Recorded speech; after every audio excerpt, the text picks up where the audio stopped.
तू आजपर्यंत काँग्रेसबद्दल बोलत होतास आणि आता भाजपबद्दल गप्प झालास, आणि मग मी ते टोकायला लागलो आणि मग तू मला म्हणायला लागला की नाही नाही भाजप क्लीनच आहे. हे का घडतं? कारण मला असं वाटतं की गेल्या 15-1 वर्षामध्ये कदाचित जास्त असेल, कारण तेव्हापासूनच मी पण ऍक्टिव्ह आहे, त्यामुळे मला दिसणारी गोष्ट म्हणून मी सांगतोय की नागरिक म्हणून स्वतःकडे बघत नाहीयेत असं मला वाटतं. नागरिक स्वतःकडे चिअर लीडर म्हणून बघतायत, और नागरिकांचं सिटिझनचं रेजिमेंटायझेशन झालेलं आहे. सैनिकीकरण जेव्हा आपण म्हणतो, रेजिमेंटायझेशन, तर रेजिमेंट म्हणजे काय? सैनिक असतो, त्याच्याकडनं काय अपेक्षित असतं की येस सर, नो क्वेश्चन्स आणि अनक्वेश्चनेबल लॉयल्टी अँड ओबिडियन्स. त्यामुळे बोलू नका, जे आहे ते ओके म्हणा आणि पुढे व्हा, ते फॉलो करा. असं नाही असू शकत, असं नागरिकांनी असता कामा नये. बरोबर. त्यामुळे ते आपण नाही ना होतो, हे सातत्याने सर्व बाजूच्या लोकांनी बघत राहणं गरजेचं आहे. कारण कितीही टीका टिप्पणी उजव्या लोकांवरती होत असली तरी सर्व बाजूचे लोक ह्याच्यातच आहेत, याच काय म्हणतात त्याला, वाहवत जाणारे आहेत, असंच माझं मत आहे. आजकाल खूपदा चर्चेत येतं ना की समाज असहिष्णू होत चाललाय आणि टॉलरन्स कमी झालाय, इंटॉलरंट झालाय वगैरे. मला वाटतं की आपण केवढे टॉलरंट आहोत. भयंकरच. आपण घराबाहेर पडल्यानंतर तो रस्ता आपला खडबडीत झाल्यानंतर आपण कसं सहन करतो. मला स्पॉन्डिलायटिसचा त्रास होणार आहे, माझे गाडी खराब होणार, आर्थिक नुकसान आहे. तू म्हणलास तसं मला काहीतरी आरोग्याचा प्रश्न निर्माण झाला तर अजून वेगळं आर्थिक नुकसान आहे.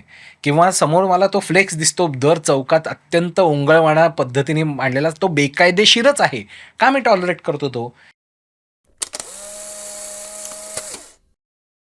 नमस्कार, वंदे मातरम, जय श्रीराम.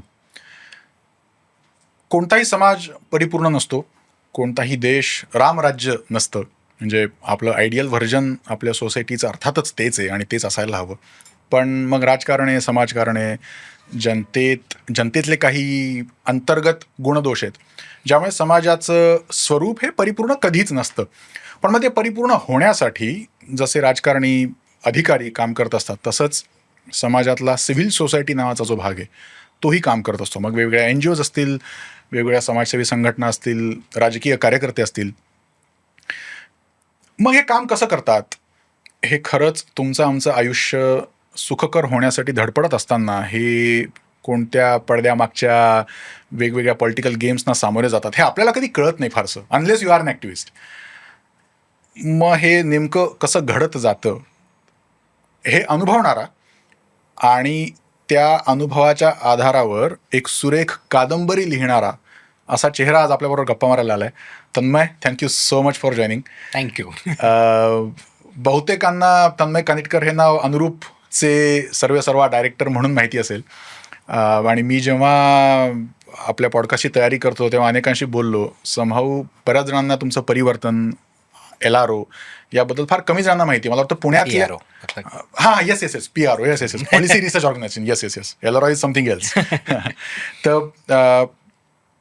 तर सो फर्स्ट ऑफ ऑल, एका राजकीय कार्यकर्त्याने, you are a political activist, properly political activist, एका राजकीय कार्यकर्त्याने त्याच्या अनुभवाच्या बेसिसवर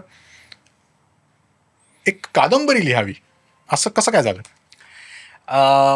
2 गोष्टी याच्यामध्ये आहेत. एक तर मी कथा लिखाण कायम करत आलो आहेच आहे. सो लॉंगर फॉर्मॅट मी पहिल्यांदा जरी लिहिला असला तरी कथा मी लिहिलेल्या आहेत, लिहित आलो आहे. थोडीशी ती परंपरा पण आहे, त्यात मी थोडासा नेपोकिड पण आहे. कारण माझ्या आजोबांनी पणजोबांनीही पुस्तकं लिहिलेली आहेत, वडिलांनी लिहिलेली आहेत, आजोबांनी तर असंख्य कादंबऱ्या पण लिहिल्या आहेत. पण अर्थात माझ्या डोक्यात हे नव्हतं की कादंबरी लिहावी. माझ्या अनुभवांच्या आधारे शहराच्या राजकारणाविषयी काहीतरी लिहावं असं मात्र माझ्या डोक्यात होतं. याचं कारण असं की राजकारणाविषयी बोलल्यानंतर 2 प्रकारचं साहित्य बऱ्याचदा वाचायला मिळतं. एक असतं जे राज्य किंवा देश पातळीवरचं राजकारण असतं, की जे थोडं आपल्यापासून लांब असतं, किती नाही म्हणलं तरी. आणि दुसरं म्हणजे ग्रामीण भागातलं असतं, की मग साखर कारखाने, सहकार, डेअरी वगैरे या सगळ्या गोष्टींवरच्या तसं साहित्य उपलब्ध आहे किंवा तसे रेफरन्सेस असलेलं साहित्य उपलब्ध आहे. पण कोर शहरामधलं, मेट्रो शहरामधलं असं राजकारण काय बरं असतं किंवा त्यातली गंमत काय आहे, त्याच्यातले काय खाचाखोचा आहेत, असं काही आपल्याला लिहिता येईल का असं म्हणत खरं तर मी काही गोष्टी, फक्त काही पात्र, काही किस्से अशा पद्धतीने ते रंगवायला सुरुवात केली. आणि मग मला लक्षात आलं की राजकारण ही गोष्ट इतकी जास्त लेयर्ड आहे, ती इतकी सिम्प्लिस्टिक नाही आहे की छोटंसं काहीतरी कथानक लिहिलं आणि विषय संपला. राजकारण म्हणजे आता 17 वर्षाचा माझा परिवर्तनच्या कामाचा जो काही अनुभव आहे त्याच्यातनं जे काही मला थोडंफार कळलं त्यातला महत्त्वाचा मुद्दा असा की ते लिनियर नसतं. त्याला असंख्य फाटे असतात, त्याच्यात असंख्य लोक इन्व्हॉल्ड असतात, अनेकांचे हेतू जे काही असतात काम करतानाचे, त्यांची जी काही उद्दिष्ट असतात त्याची प्रचंड सरमिसळ झालेली असते. कोण काय कधी का वागतं ह्याचा पत्ताही लागत नाही, इतके लेयर्स त्याच्यामध्ये असतात. Very true. आणि ते सगळे जर लेयर्स आपल्याला उलगडून दाखवायचे असतील तर लॉंगर फॉर्मॅट घ्यायला पाहिजे. तर मोठं जरा लिहायला लागेल. ते एका कथेमध्ये जेमतेम काही हजारा शब्दांच्या कथेमध्ये ते मावणार नाही, अगदी दीर्घ कथा जरी लिहिली तरी. त्यामुळे मग तिथून ते कादंबरीपर्यंतचा प्रवास झाला की सविस्तरच लिहायला पाहिजे, नाहीतर ते उथळ होईल. आणि किंवा मग आयडियलिस्टिक होईल. आयडियलिस्टिक आणि उथळ म्हणजे आयडियलिझम बऱ्याचदा उथळपणाकडे जाऊ शकतो. त्यामुळे ते टाळायचं असेल तर त्याला ती थोडी डेप्थ जर हवी असेल, त्याचे पदर सगळे जर उलगडून दाखवायचे असतील तर थोडं मोठं लिहावं लागेल. आणि म्हणून ते कथेकडनं मग हळूहळू कादंबरीकडे प्रवास झाला. आणि त्याचं नाव निवडलंय आठवं घर. आठवं घर. सो चेस मधलं आठवं घर. सो चेसचा त्याला रेफरन्स आहे. बुद्धिबळामध्ये प्यादं जेव्हा एक एक पाऊल टाकत 8व्या घरात पोचतं तेव्हा ते वजीर बनतं. आणि ती गंमत आहे ना, म्हणजे इतर सगळ्यांना काही स्पेशल पॉवर्स आहेत की उंट असेल तर तो तिरका कसा जातो, राजा असेल तर तो सगळ्यात महत्वाचा असतो, पण हत्ती एक असतो त्याला एक पॉवर आहे, घोडा तो उडी मारू शकतो त्याची एक वेगळी पॉवर आहे. सो सुपर पॉवर्स असलेले आहेत. प्यादं एकदम सामान्य कार्यकर्ता आहे, एकदम पायदळातला साधा सैनिक आहे. पण ती गंमतच ही आहे की प्यादं एकच पाऊल टाकता येतं परत, म्हणजे त्याची पॉवर इतकी लिमिटेड आहे की एका वेळी एकच पाऊल टाकता येतं. स्पीड पण नाहीये. पण ते एक करत व्यवस्थित त्याच्या मार्गाने जात राहिलं तर ते वजीर बनतं.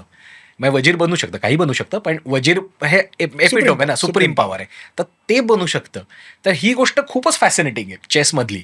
बरं, चेस ज्यांनी खेळला आहे, बुद्धिबळ ज्यांनी खेळला आहे त्यांना माहिती असतं की जेव्हा हे घडतं तेव्हा बऱ्याचदा समोरचा प्लेअर जो असतो तो गाफील पकडला गेलेला असतो की ते प्यादं कधी कधी जातं आणि आता मला त्यांना रोखताच येत नाही वजीर बनण्यापासून, कारण सगळं लक्ष हत्ती घोड्या तिकडे असतं आणि ते बनून जातं. तर ही जी गंमत आहे चेसमधली ती राजकारणात अनेकदा दिसते. म्हणजे ती सर्व देशांमधल्या सर्व प्रकारच्या सर्व पातळ्यांवरच्या राजकारणात दिसते की अचानक कोणीतरी अरे हा माणूस एवढा पुढे कधी आला असा प्रश्न अचानक मोठा झाल्यावरती पडतो. तो माणूस जेव्हा त्या पोझिशनला पोचतो आपल्याला अनेकदा दिसतं की अरे हा मंत्री डायरेक्ट मंत्री कसा बनला, पण तो अचानक बनलेला नसतो, त्याच्या मागे खूप काही घडत असतं. ते हळूहळू त्याची पायाभरणी चालू असते, एक एक पाऊल टाकत ते प्यादं पुढे जात असतं. तर हे राजकारणातली गंमत आहे जी चेस बरोबर जाते आणि त्या चेसमधल्या बुद्धिबळातल्या प्याद्याबरोबर जाते. म्हणून ते 8वं घर जिथे ते पोचतं. मग आपल्या कादंबरीतला नायक असाच 8व्या घरात. त्याला तुम्ही नायक म्हणा किंवा खलनायक म्हणा, ते तुमच्यावरती आहे. कारण गेम ऑफ थ्रोन्स. बघा आता एका त्या शहरातलं गेम ऑफ थ्रोन्स म्हणू शकतो आपण. पण मी हे लिखाण करताना सुद्धाचा मी मगाशी आपण ह्याचा उल्लेख केला की उथळ न होता डेप्थमध्ये जायचं असेल तर कायमच असं जाणवतं की आपण खूप पटकन हा माणूस चांगला आणि हा माणूस वाईट असं ब्लॅक अँड व्हाईटमध्ये डिव्हाइड करायला बघतो. ते पोलरायझेशन जे काही आपण चर्चेमध्ये म्हणतो की एक पॉलिटिकल पोलरायझेशन झालंय, तर हा म्हणजे सर्वोत्तमच माणूस आणि हा म्हणजे एकदम नराधमच, या आविर्भावात जे आपण नेत्यांबद्दल बोलतो. तर मला तसं जाणवत नाही जे काम करताना. मला असं वाटतं की अनेकदा चांगली मंडळी पण काही असे निर्णय घेतात जे भयानक आक्षेपार्ह वाटावेत आणि जी माणसं आपल्याला थ्रूआउट विलन वाटत असतात ती काय कायला खूप चांगली आणि योग्य भूमिका पण घेतात काम करताना. म्हणजे फक्त ब्लॅक अँड व्हाईट नाही आहे, म्हणजे ग्रे शेड्स आहेत आणि त्या राखाडी छटा एक्सप्लोर करणं ही गंमत आहे आणि ते खूप एक्साइटिंग होतं आणि तेच लिहायचा पण प्रयत्न केलेला आहे की म्हणून पण चेसची अनॉलॉजी आहे की ब्लॅक अँड व्हाईटच असतं चेसमध्ये, पण पूर्ण इथले पीसेस मात्र ब्लॅक अँड व्हाईट नसतात. ॲक्च्युअल पॉलिटिक्समधले ते सगळे ग्रे असतात. ते तुमच्या पर्स्पेक्टिव्हनुसार तुम्ही एखाद्याला गडद राखाडी म्हणाल, एखाद्याला फिका राखाडी म्हणाल, पण असतात सगळे राखाडीच आणि त्याच्यात ते सगळे शेड्स असतात. त्यामुळे त्या एक्सप्लोर कशा करता येऊ शकतात, त्या शेड्स सुद्धा बदलत राहतात. आजचा गडद राखाडी उद्या गडदच असेल असं काही नाही, कारण त्या स्थळकाळ परिस्थितीनुसार, त्यावेळच्या राजकारणानुसार, त्यावेळच्या पॉलिटिकल कंपल्शन्सनुसार त्या बदलत असतात. तर ते खूप फॅसिनेटिंग आहे, ते खूप मजा आहे ती समजून घेणं आणि ते लिहिणं पण मजा आली. म्हणजे त्यामुळे मला ही तुझी पॉलिटिकल जर्नी कशी झाली सांग ना, म्हणजे परिवर्तन सुद्धा आणि PRO सुद्धा. सो परिवर्तनची सुरुवात खरं तर खूप अशी झाली, म्हणजे त्याच्यामागे खूप विचार करून आम्ही काहीतरी चालू केलं असं नाही. आणि कधी कधी तर मला असं वाटतं की तुमच्या डोक्यात विचार आला की कामाला लागावं, मग ते तुम्ही परफेक्ट करत जाऊ शकता. तसंच होतं. त्यामुळे तसंच ते परिवर्तनच्या बाबतीत पण झालं. त्याची पार्श्वभूमी अशी आहे की 26/11चा हल्ला झाला होता आणि तो हल्ला चालूच होता, कारण 2-3 दिवस तो चालू होता. आणि 27च्या सुमाराला आम्ही माझा मित्र आहे शाळेतला इंद्रनील सदलगे म्हणून, तो मला भेटला. तो मला म्हणला, त्याचा मला फोन आला आणि तो म्हणला भेटूया आपण, हे मला अस्वस्थ वाटतं अत्यंत जे काही मी टी व्हीवर बघतोय ते, तर आपण भेटूया. मग आम्ही भेटलो. आम्ही 2-3 तास बोलत होतो ह्याच्याबद्दल की जे काही चाललंय ते नाही, ॲक्सेप्टेबल नाही आहे. जे काही आपण बघतोय, ज्या काही परिस्थितीत आपल्याला आत्ता वाटतंय, ती हतबलता जी वाटते ती स्वीकारार्ह नाही आहे. पण मग आपण काय करू शकतो? आपण तर तिथे जाऊन ताजमध्ये बंदूक घेऊन नाही जाऊ शकत कसाबला मारायला.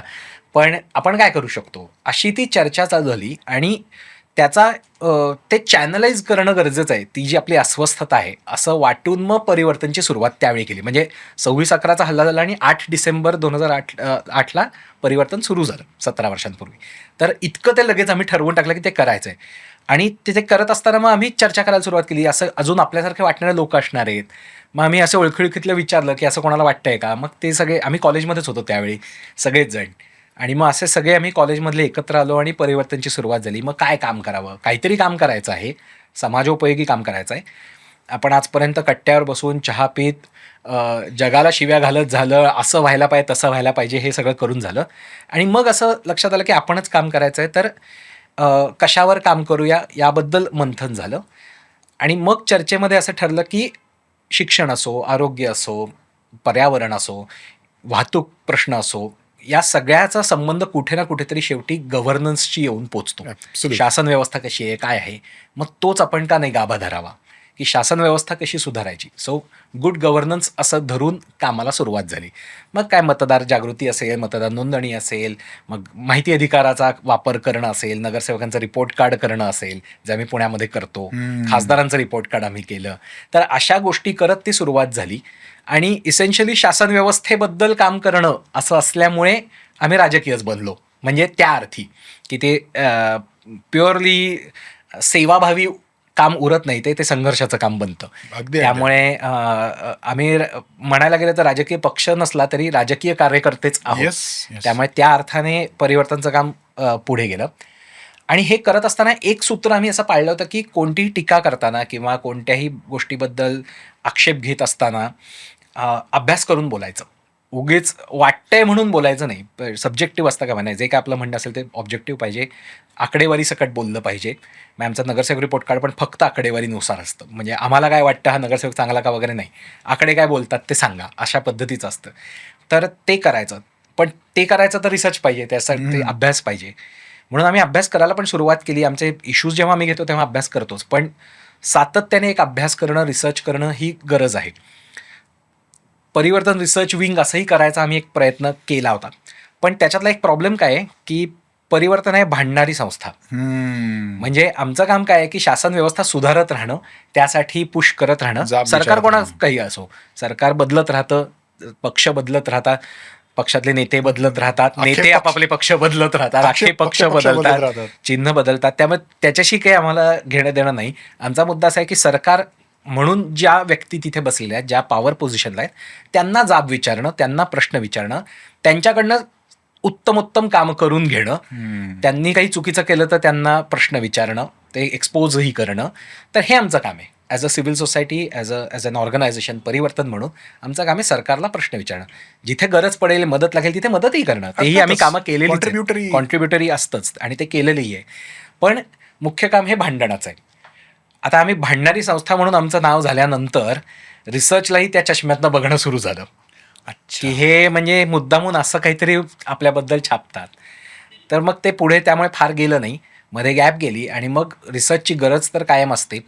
आणि म्हणून इंडिपेंडंटच एक ऑर्गनायझेशन चालू केली, ज्याच्यात परिवर्तनमधले कोणी नाही आहेत. मी आणि अजून एक जण, एवढेच आम्ही दोघं जणच त्याच्यामध्ये आहोत. बाकी सगळी नवीन टीम आहे, कारण त्याचा फोकस रिसर्च आहे. सरकारचं काम कसं चाललेलं आहे, पॉलिसी रिसर्च ऑर्गनायझेशन, आणि त्याचाही फोकस आमचा अर्बन लोकल गव्हर्नन्स असाच आहे.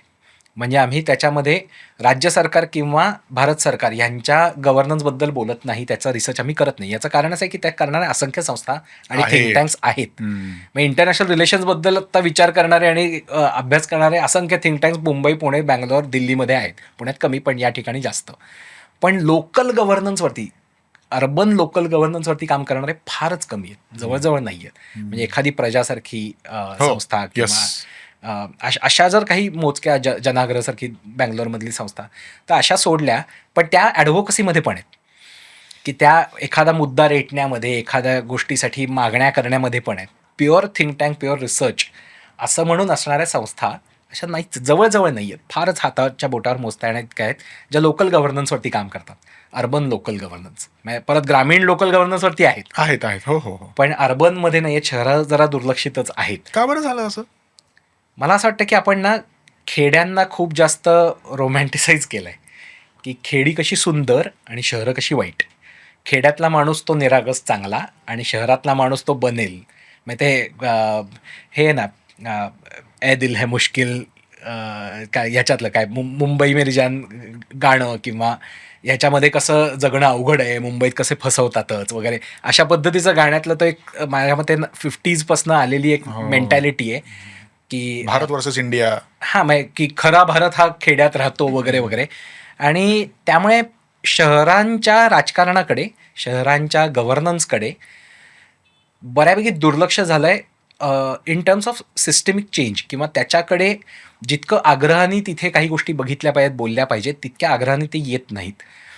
सरकार म्हणून तिथे पैसा येतो, की कारण वेगवेगळ्या योजनांमध्ये येतो, आणि तो हो. आवश्यक आहे. मेट्रो येईल, उद्या अमृत योजना येईल, JNNURM सारखी योजना आधी होती ती असेल, स्मार्ट सिटी सारखी योजना असेल. त्यामुळे शहरांना डोळ्यासमोर ठेवून पैसा येतो, पण त्याची गव्हर्नन्स सिस्टीम न सुधारल्यामुळे पैसा येऊन तो एक खेडच ते मोठं झाल्यासारखं शहर बनतं, आणि तो प्रॉब्लेम बनतो की मग त्याच्यात अभ्यासही तितका होत नाही की शहरांचं काय होतंय. मग तो जो विचार होतो तो परत मॅक्रो लेवलवरनं होतो, की अर्बन गव्हर्नन्सची पॉलिसी काय पाहिजे सेंट्रल गव्हर्नमेंटच्या लेवलला. त्या शहरापुरतं शहराचं होत नाही. की पुणे महानगरपालिकेचा काय बरं प्रॉब्लेम आहे, कल्याण डोंबिवली महानगरपालिकेचे काही प्रश्न आहेत ना, की कल्याण डोंबिवली महानगरपालिकेच्या भौगोलिक जागेच्या दृष्टीने जे काही काय म्हणतात त्याला समस्या निर्माण होतात, ज्या काही अपॉर्च्युनिटीज निर्माण होतात, त्याचा विचार करून काही पॉलिसीज नको काय याला. आणि ते कोण डिफाईन करणार? ते मुंबईतला माणूस करणार का दिल्लीतला करणार? तो कल्याण डोंबिवलीतला माणूस का नाही डिफाईन करणार? तिथे व्हायला पाहिजे ना त्याचं डेफिनेशन, त्याचा विचार, त्याची चर्चा, त्याबद्दलचे वाद, हे सगळे तिथे व्हायला पाहिजे. ते जसं पुण्यात व्हायला पाहिजे, जसं मुंबईत व्हायला पाहिजे, जसं नागपूरमध्ये व्हायला पाहिजे, जळगावमध्ये व्हायला पाहिजे, नांदेड वाघाळा महापालिकेत व्हायला पाहिजे. तिथे का नाही होते हे? तर तिथे ते व्हायला पाहिजे. त्या दृष्टीने फोकस करून मग पॉलिसी रिसर्च ऑर्गनायझेशनची सुरुवात झाली, की लोकल अर्बन गव्हर्नन्स यावर फोकस करू. म्हणजे अर्बन गव्हर्नन्स पण फक्त नाही, अर्बन डेव्हलपमेंट मिनिस्टर असतो आपला, भारत सरकारचा पण आहे आणि हो, राज्य सरकारचा सरकारचं पण पण आहे. आहे. पण तेही आपण थोडंसं दुय्यम ठेवतो. आपण म्हणतो लोकल महापालिका, नगरपालिका, तुमचे अधिकार काय आहेत, नगरपालिकेचं काय म्हणणं आहे, महानगरपालिका काय डिसिजन घेते, त्याच्यावर आपण फोकस करूया. कारण त्या खूप ताकदवान आहेत. म्हणजे ते जवळपास 13,000 कोटीचं बजेट पुणे महानगरपालिकेचं आहे, मुंबईचं तर बोलायलाच नको. तर एवढा प्रचंड पैसा इथे वाहतो, इतका खर्च होतो, मग आपली शहरं लिवेबल का बरं होत नाही आहेत? काय नेमकं गणतंय, कुठे गणतंय? आणि सुधारता येऊ शकतं का? 100% सुधारता येऊ शकतं.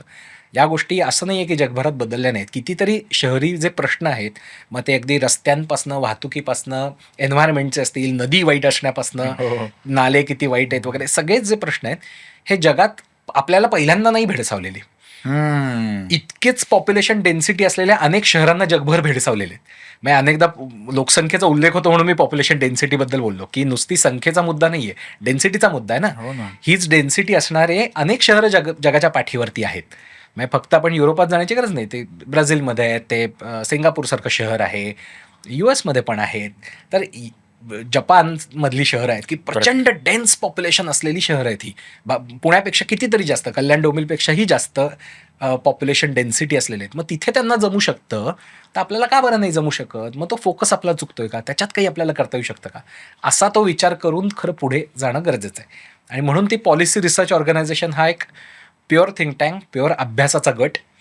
परिवर्तन आहेच आहे भांडायला, आणि या अभ्यासातनं उद्देश असा आहे की याचा फायदा पॉलिसी मेकर्सना पण व्हावा त्या अभ्यासाचा, जो आम्हाला आमचा ई गव्हर्नन्स इंडेक्स आम्ही तयार करतो 29 महानगरपालिकांचा, तर त्याच्यावेळी जाणवला, कारण अनेक महापालिकांनी तो ई गव्हर्नन्स इंडेक्स रेफरन्स पॉईंटसारखा घेतला आणि स्वतःचा ई गव्हर्नन्स सुधारला.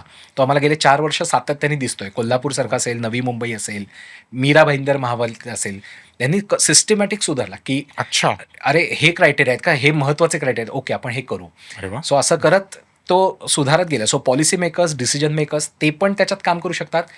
काही ठिकाणी विरोधकांनी भरपूर आरडाओरडा केला, तर विरोधकांसाठी पण त्याच्यातनं काही गोष्टी मिळतात. नागरिकांचा अवेअरनेस होतो. नागरिकांनाही कळतं की अच्छा हा असा मुद्दा आहे, ई गव्हर्नन्स असा मुद्दा आहे, त्याच्यात हे क्रायटेरिया आहेत, हे महत्त्वाचे आहेत, खरंच की हे महत्त्वाचे आहेत. हे अवेअरनेस, प्रबोधनाचं काम आहे, अवेअरनेसचं काम आहे. त्यामुळे ते पण त्यातनं होतं. तर अशा पद्धतीने आम्ही जो अभ्यास करून देणार आहोत तो मांडलेला आहे. त्याचा वापर विरोधी पक्षही करू शकतात, सत्ताधारीही करू शकतात, नागरिकांचंही प्रबोधन होणार आहे, सिव्हिल सोसायटी करू शकतात. तर असं ते PROचं काम एका बाजूला चाललंय. सुपर.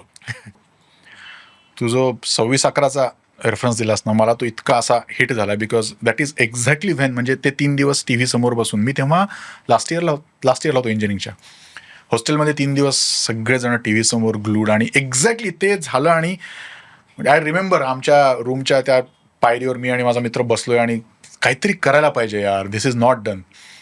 आणि ते वय थोडं असं असतं की लोकांना काही कळत नाही, लोकांना अक्कल नाही आहे, पॉलिटिशियन सगळे वाईट आहेत, आपण उद्या देश बदलून टाकायला पाहिजे.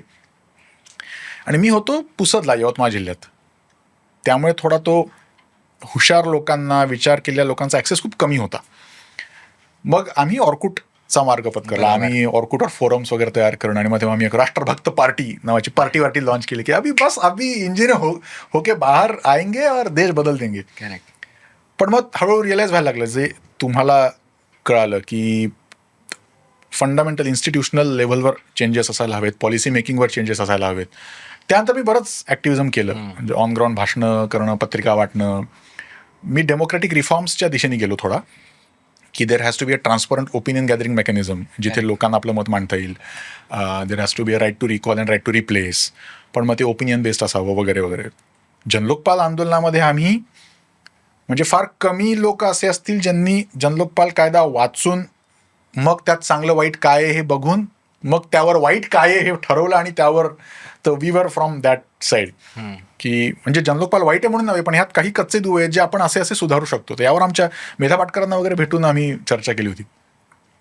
तर मला ते वाटतं की 26/11 आपली जनरेशन, आणि ते त्या वयात पण होतो ना की जेव्हा, आणि ते अस्वस्थ करणारी चित्र होती. म्हणजे ते काय असं एखादा टेररिस्ट अटॅक असा प्रकार नव्हता. तो अस्वस्थ करणारच होता. आणि नॅचरली त्यावेळेचे ते सगळे समवयस्क आणि सेम विचारांमधनं जाणारे सगळे एकत्र आलो परिवर्तनच्या निमित्ताने. हो.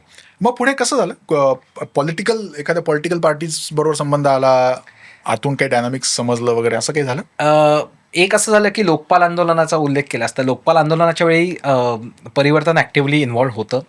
पुण्यामध्ये आम्ही होतो त्याच्यात. आणि तेव्हा तू म्हणलास तसंच की खूप लोकांना कायदाच माहीत नव्हता की कशासाठी चाललंय, नुसतं भ्रष्टाचार असा विषय करून चाललं. कोणीतरी येणारे जो भ्रष्टाचार संपवणार आहे, बस इतकंच. म्हणजे त्याही वेळी आम्ही थोडंसं युनिक पद्धतीने ओव्हरऑल पार्टिसिपेट करायचं ठरवलं, की तिथे बालगंधर्व चौकामध्ये सगळे मोर्चे येत होते त्यावेळी. पुण्यातलं ते सेंटर होता तो, जसं दिल्लीत रामलीला असेल तर पुण्यात तो होता. तर सगळे जिकडनं तिकडनं मोर्चे तिथे येत होते, तिथे मांडव होता. तर तिथे आम्ही मोठा एक 10x10चा फलक लावला, आणि त्याच्यात लोकपालमधले काय काय पॉईंट्स आहेत, सरकार काय प्रपोज करतंय, अण्णा केजरीवाल काय प्रपोज करतायत, हे असे पॉईंट्स करून एक टेबल करून लावलं होतं की माहीत करून घ्या की एक्झॅक्टली काय आहे, लोकपाल आणि जनलोकपाल मधला फरक काय आहे आणि कसं आहे, त्याचे काय पॉईंट्स आहेत, त्याचा इतिहास काय आहे 4 ओळीमध्ये, असं सगळं त्याच्यावरती लिहून केलं होतं. आणि त्याचा इतका इम्पॅक्ट झाला, कारण लोक आले आणि अरे हां बरं झालं वाचलं, असं ते एक प्रबोधनाचं पण काम झालं. तर तो असा युनिक पद्धतीने आम्ही सुरू केलं. आणि दुसरी गोष्ट आम्ही करायचं ठरवलं की लोकपाल दिल्लीत येईल, लोकायुक्त आला तर मुंबईत येईल, पण गल्लीत कोण आहे?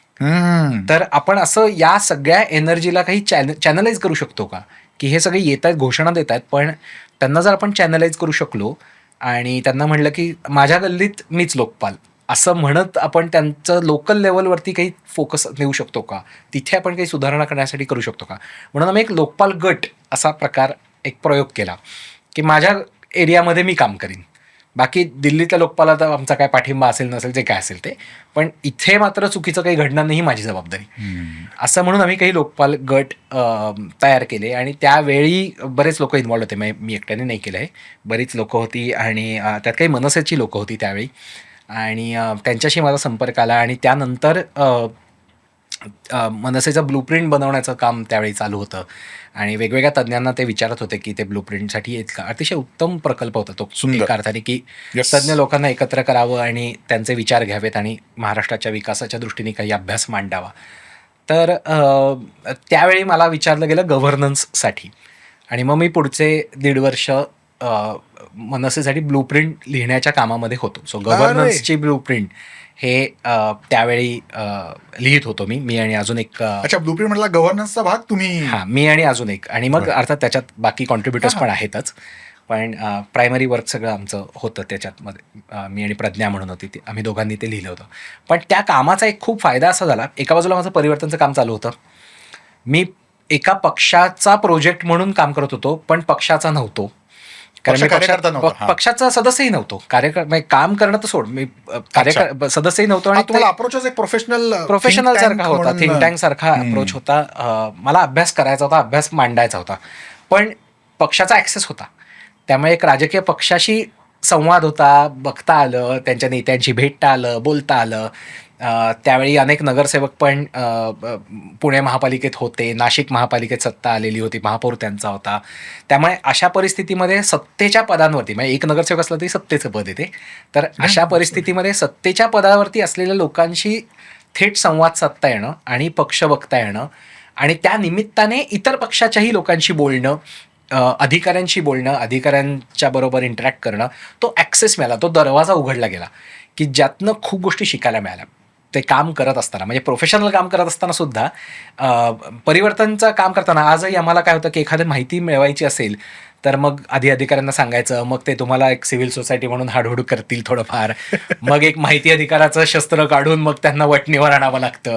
हे सगळं आजही करावं लागतं, जे त्यावेळी थोडं 2 स्टेप्स सोपं झालं की काही लोक आहेत ओळखीची की जी सत्तेच्या पदांवरतीच आहेत, मग त्यांना नुसतं फोनवरती सांगून तरी होऊ शकतं का, आणि ठाकरे साहेबांचं काम आहे असं असं होऊन ते पुढे जातं. त्यामुळे तो ॲक्सेस मिळाला, ती माहिती मिळाली.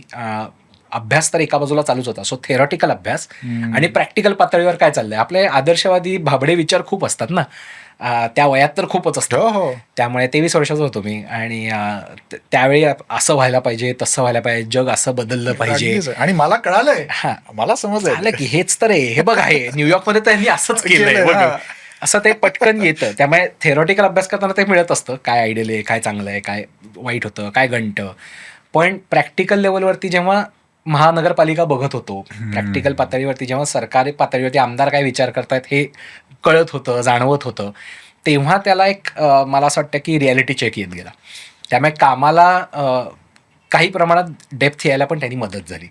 जे काम अदरवाईज मला असं वाटतं की उथळ झालं असतं किंवा नुसतंच काय म्हणतात त्याला, आरोप प्रत्यारोपाचं झालं असतं. परिवर्तनचं सुद्धा काम, म्हणजे ॲक्च्युअल ब्लूप्रिंट तर सबमिट झाली वगैरे, त्याचं पुढे जे काय असेल ते, पण परिवर्तनचं म्हणून जे काम आहे किंवा नंतर PRO पर्यंत ते जाण्याचं जे काम आहे, तर अरे अनेक कंगोरे आहेत, अनेक गोष्टी आहेत, अनेक फॅक्टर्स असतात जे विचारात घ्यायला लागतात.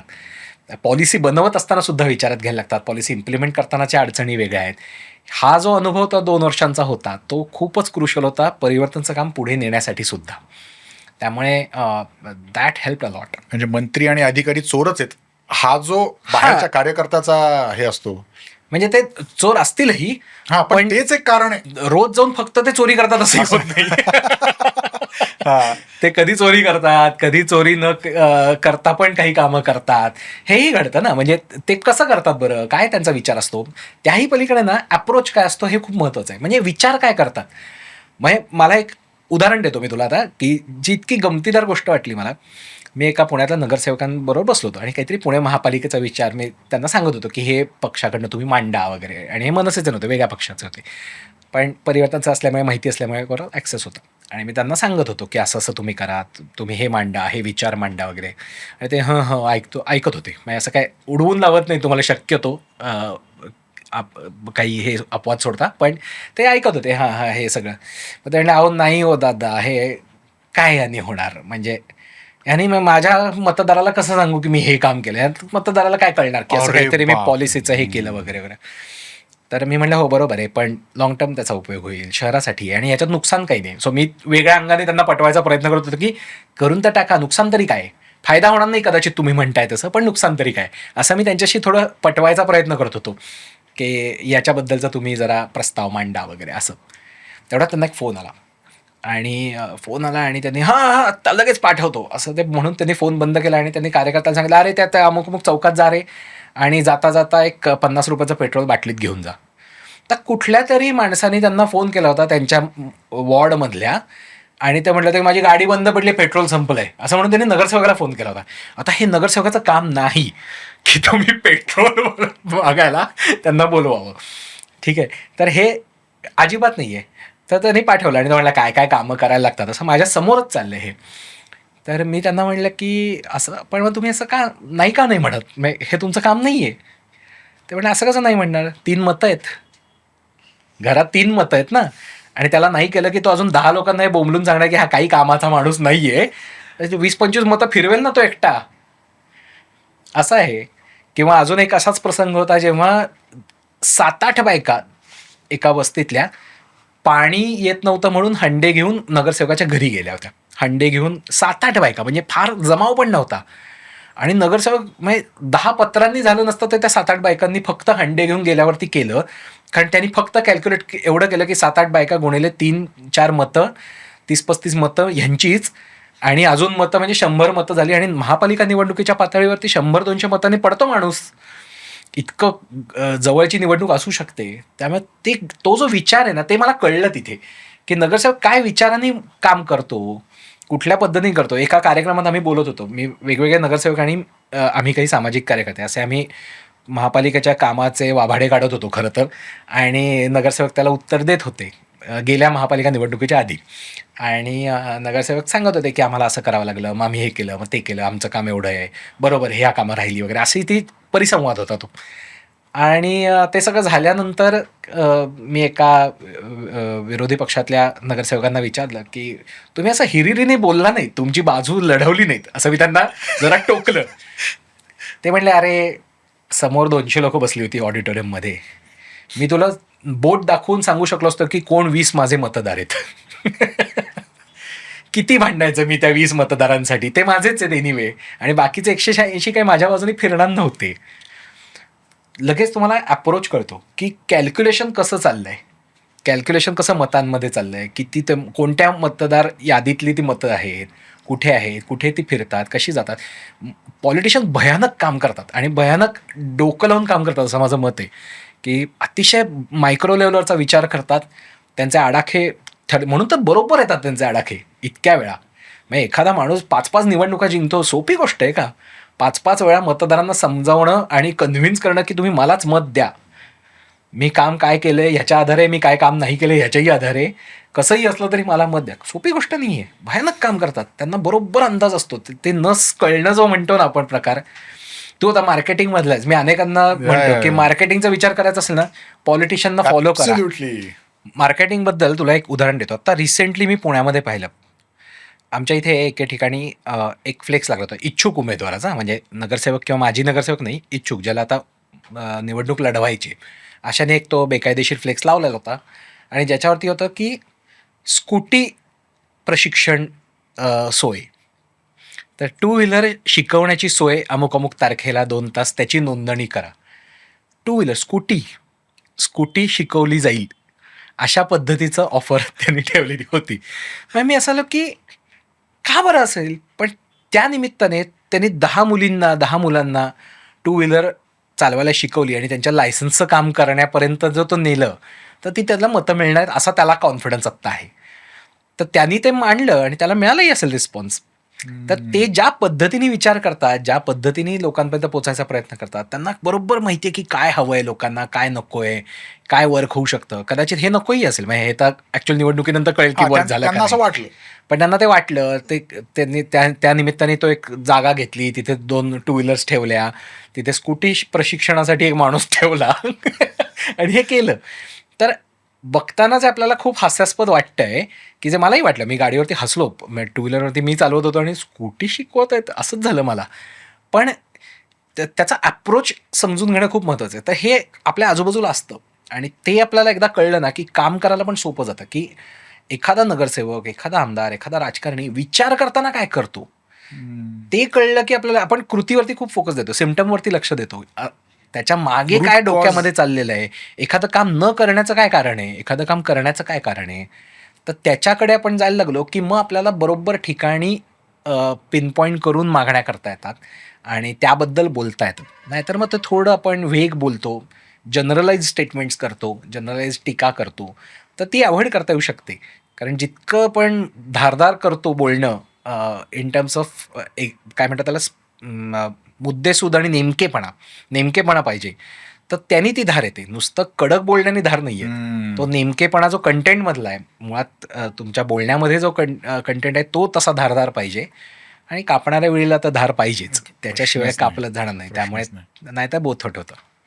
पण यार, रस्ते, वीज, पाणी, शिक्षण हे या समस्या सोडल्या तर मतं मिळणार आहेत ना तुम्हाला, असं नाही वाटत का?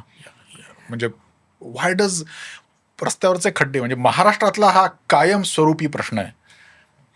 हे गेल्या 17 वर्षात मलाही पडलेलं कोड आहे, ज्याचं मला अजूनपर्यंत कळलं नाही आहे की काय झालं आहे. म्हणजे आता मी गंमत सांगतो, की पुण्यामध्ये ना खड्डे, रस्ते कसे बांधायचे, खड्डे कसे बुजवायचे, ड्रेनेज कसं असलं पाहिजे वगैरे ह्याच्यासाठी खूप काही ॲक्टिव्हिस्ट लोकांनी भरपूर दंगा घातल्यानंतर, भरपूर मागणी केल्यानंतर एक एक्सपर्ट कमिटी बसवली पुणे महापालिकेची, ज्याच्यात महापालिकेनेच ठरवलं. महापालिकेचेच इंजिनियर, काही सामाजिक कार्यकर्ते, काही जेन्युइनली एक्सपर्ट्स त्या फील्डमधले, अशी एक ती अतिशय तज्ज्ञांची कमिटी तयार केली आणि त्यांनी काही रेकमेंडेशन्स दिली आणि त्यांनी सांगितलं की हे फॉलो करा, अशा पद्धतीने रस्ते बांधा, म्हणजे मग खड्डे नाही पडणार. खड्डे पडले तरी ते बुजवायचे अशा पद्धतीने, म्हणजे मग ते बुजलेले पण रस्ते व्यवस्थित जातात.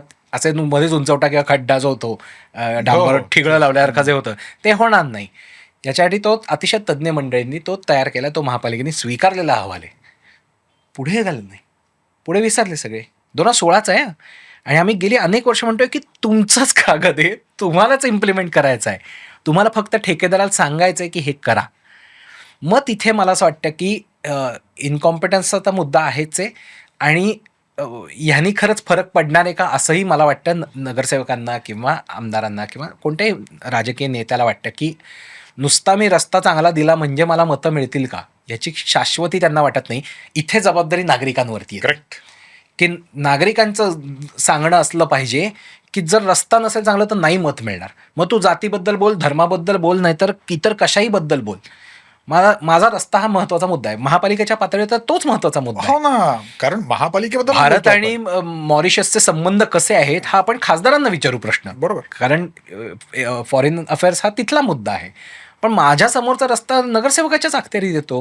मग त्यालाच विचारलं पाहिजे की माझ्या समोरचा रस्ता तू कधी चांगला करणार आणि तो का नाही चांगला केला. तुमच्याकडे कमिटी आहे, तुम्हीच बनवलेला रिपोर्ट आहे, त्याच्याप्रमाणे तुम्ही का नाही इम्प्लिमेंट करत. 2016चा आहे, 10 वर्ष झाली आता, अजूनही तुम्ही इम्प्लिमेंट कसं नाही करत, ते का नाही होऊ शकत. हे तुमचं काम आहे ठेकेदाराला सांगणं की हे करून घे. ठेकेदाराला जमत नसेल तर ठेकेदार बदला. भारताकडे काय हुशार लोकांची कमतरता आहे का? इंजिनियरची कमतरता तर त्याहून नाही आहे. तू इंजिनियर स्वतः, तुला माहिती आहे. हाक मारली तर 10 लोक हात वर करतील इंजिनियर म्हणून. मी अजिबातच तसा नाही नाही, मी गमतीने म्हटलं. माझा मुद्दा असा आहे की हो. इंजिनियर्स काय किंवा तज्ज्ञ काय ह्यांची कमतरता थोडीच आहे आपल्याकडे.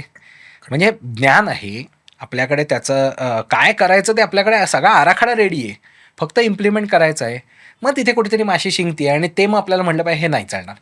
मग आजकाल खूपदा चर्चेत येतं ना की समाज असहिष्णू होत चालला आहे आणि टॉलरन्स कमी झाला, इंटॉलरंट झालाय वगैरे. कसलं काय? मला वाटतं की आपण केवढे टॉलरंट आहोत. भयंकरच. मग आपण घराबाहेर पडल्यानंतर तो रस्ता आपला खडबडीत झाल्यानंतर आपण कसं सहन करतो. मला स्पॉन्डिलायटिसचा त्रास होणार आहे यामुळे. माझे गाडी खराब होणार, गाडी खराब आर्थिक होणार नुकसान आहे. आर्थिक नुकसान आहे. मग तू म्हणलास तसं मला काहीतरी आरोग्याचा प्रश्न निर्माण झाला तर अजून वेगळं आर्थिक नुकसान आहे. किंवा समोर मला तो फ्लेक्स दिसतो दर चौकात अत्यंत ओंगळवाणा पद्धतीने मांडलेला, तो बेकायदेशीरच आहे, का मी टॉलरेट करतो तो. आता फ्लेक्स सारखी गोष्ट वरवर पाहता अत्यंत छोटी आहे, हो, की फ्लेक्स लावला शहर विद्रूप झालं, पण शहर विद्रूप एवढाच मुद्दा नाही आहे. फ्लेक्स जो असतो, प्रत्येक जो लागलेला बेकायदेशीर फ्लेक्स आहे आणि तो गल्लीपासनं छोट्या गावापासनं अगदी मोठ्या शहरांपर्यंत प्रत्येक चौकात ते बेकायदेशीर फ्लेक्स सगळे नेते लावतात. कोणताही पक्ष त्याला अपवाद नाही, कोणत्याही पातळीवरचा नेता अपवाद नाही. मग अगदी खालचं ते वरचं सगळे लोक ते बेकायदेशीर फ्लेक्स लावतात. प्रत्येक फ्लेक्स हा एक प्रकारे एक मेसेज देत असतो.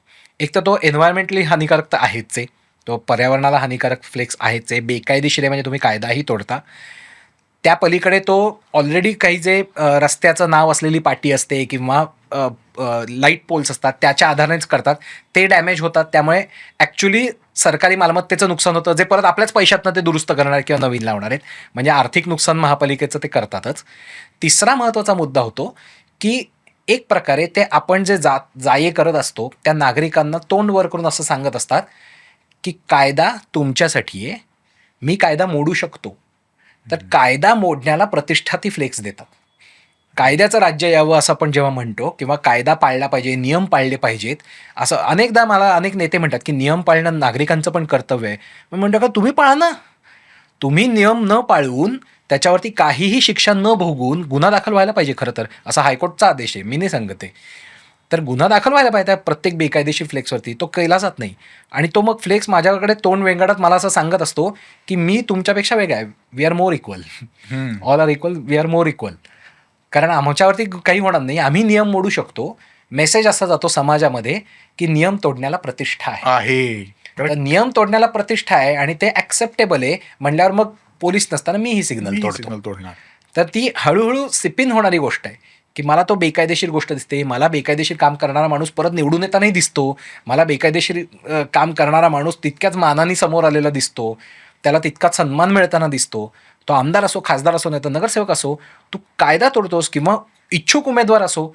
आता निवडणुका येत आहेत 29 महापालिकांच्या, तेव्हा विचारलं पाहिजे की बाबा तू आत्ताच नियम तोडतोस, सत्तेत आल्यावरती किती तोडशील. पॉवर करप्ट असं म्हणतो ना आपण, बरोबर. तू आत्ताच करप्ट आहेस, बरोबर, मग अजून ॲब्सोल्यूट करप्ट होशील, कसं चालेल. तर हा टॉलरन्स आपल्यामध्ये कसा काय आहे.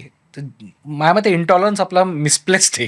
तर आपल्याला तो त्या ठिकाणी लावला पाहिजे की नाही, हे असलंच पाहिजे, रस्ता नियमानुसार तू बांधलाच पाहिजेस. इंडियन रोड काँग्रेस जे एक दस्तऐवज आहे, एक डॉक्युमेंट आहे की ज्याच्यामध्ये रस्ता कसा बांधायचा हे सांगितलेलं आहे.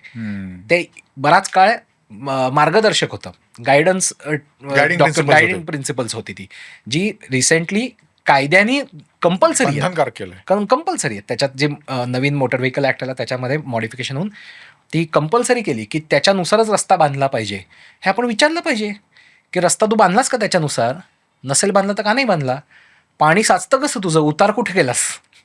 हो. तर हा प्रश्न विचारणं गरजेचं आहे. आणि ते काम नगरसेवकाचं पण आहे ना, की नगरसेवक त्यासाठी आहे. नगरसेवक इंजिनियर असण्याची गरज नाही. त्याला खरं तर एवढंच बघायचं आहे किंवा तिला नगरसेविका असेल तर, की कागदावर हे लिहिलंय, ठेकेदाराने हे केलं नसेल तर जाब विचारणं. आणि नागरिकांचं काम आहे की तू हे काम केलंस का हे विचारणं. तर ते आपलं काम आहे आणि त्या दृष्टीने पुढे गेलं पाहिजे. तर हे समजून घेणं गरजेचं आहे डायनॅमिक्स, की काय प्रकारचं आहे. माझी थिओरी सांगतो काय की हे का होतं, जनता का बरं पेटून उठत नाही. म्हणजे या बाबतीत ओव्हरऑल समाजात असे 3 पॅचेस असतात. एक सामान्य जनता असते, आम्हाला आमचं रोजचं from home to office, office to home, विकेंडला चित्रपट वगैरे, घरचा किराणा भरा वगैरे, ह्या सगळ्या कटकटी आहेत. सेकंड इज ऑब्व्हियसली ब्युरोक्रेसी, शासन, प्रशासन वगैरे. आणि तिसरी सिव्हिल सोसायटी. तर आणि हे मी माझ्या ॲक्टिव्हिझमच्या दिवसांपासून I have observed, I have learned, आणि मला अजूनही असं वाटतं की ते तसंच आहे की जिथे सिव्हिल सोसायटी खूप इश्यू स्पेसिफिक काम करते, जिथे आज तू हे जे सगळं सांगितलंस, हे आज तू सांगतोयस आणि तू फेसबुकवर हे सतत लिहितोस. I know and I adore you for that, की तू अजिबात सुकाणू हलू न देता तू हे लावून धरतोस. आम्ही लहानपणापासून जे पत्रकार, जे विचारवंत, जे ॲक्टिव्हिस्ट, जे सिव्हिल सोसायटीतले लोक म्हणून आम्ही ज्यांना आदराने ज्यांच्याकडे बघतो, त्यांनी हे मुद्दे जर लावून ठेवले तर ते पर्कोलेट जनतेमध्ये होतील, तर ते झिरपतील. मग तरुण पोरं ज्यांचं रक्त गरम आहे ते इश्यू स्पेसिफिक विचार करायला लागतील आणि सिव्हिल इश्यूज सेंटरला येतील. आता असं आहे की म्हणजे ते तू पत्रकार आहेस तू कोणत्या पक्षाचा, तू पुरोगामी आहेस तू कोणत्या पक्षाचा, तू ॲक्टिव्हिस्ट आहे तू कोणत्या पक्षाचा. इनफॅक्ट तू जे सुरुवातीला म्हणालास की मी पॉलिटिकल ऍक्टिव्हिस्ट आहे म्हणजे मी कुठल्याही पॉलिटिकल पार्टीशी असोसिएटेड नाही आहे, मी पॉलिटिकल ऍक्टिव्हिस्ट आहे, ही समजच हरवली आहे हं, की for you to be a political activist it means की तू एका पॉलिटिकल पार्टीचा ऍक्टिव्हिस्ट आहे, असं नाहीये. बरं. तर मी जेव्हा सिव्हिल सोसायटीचा भाग होतो, आता मी ऍक्टिव्हिझम थांबवलं for an number of reasons, पण तेव्हापासून मी हे म्हणत आलोय की जोपर्यंत आपण इश्यू स्पेसिफिक बोलणार नाही तोपर्यंत हे पर्कोलेट होणार नाही. म्हणजे फेसबुकवर ज्याला 2 लाख फॉलोअर्स आहेत आणि जो स्वतःला कार्यकर्ता म्हणवतो, सामाजिक कार्यकर्ता म्हणवतो, तो जर मोदी की राहुल गांधी, भाजप की काँग्रेस हेच जर त्याची लिटमस टेस्ट असेल लिहिण्याची, तर मग हे कसे येतील सेंटरला? नाही, आणि त्यातला एक मला असं वाटतं ना, की तुमचे इश्यूज काय आहेत, तुम्हाला काय करायचं, म्हणजे कोणी राजकीय होण्याबद्दल मला काय म्हणणं नाही, नाही. हो, हो. ते पाहिजेतच, राजकारणी हो. पाहिजेतच, मला तर आवडतातच. मी लिहिलं पुस्तक त्याच्यावर. पण सांगायचा मुद्दा असा की अ, राजकारणात जाण्याबद्दल आक्षेप नाही आहे, राजकारणाबद्दल बोलण्याबद्दलही आक्षेप नाही आहे. पण तुम्ही काम कशात करत आहात आणि काय पद्धतीचं करत आहात हे एकतर असलं पाहिजे.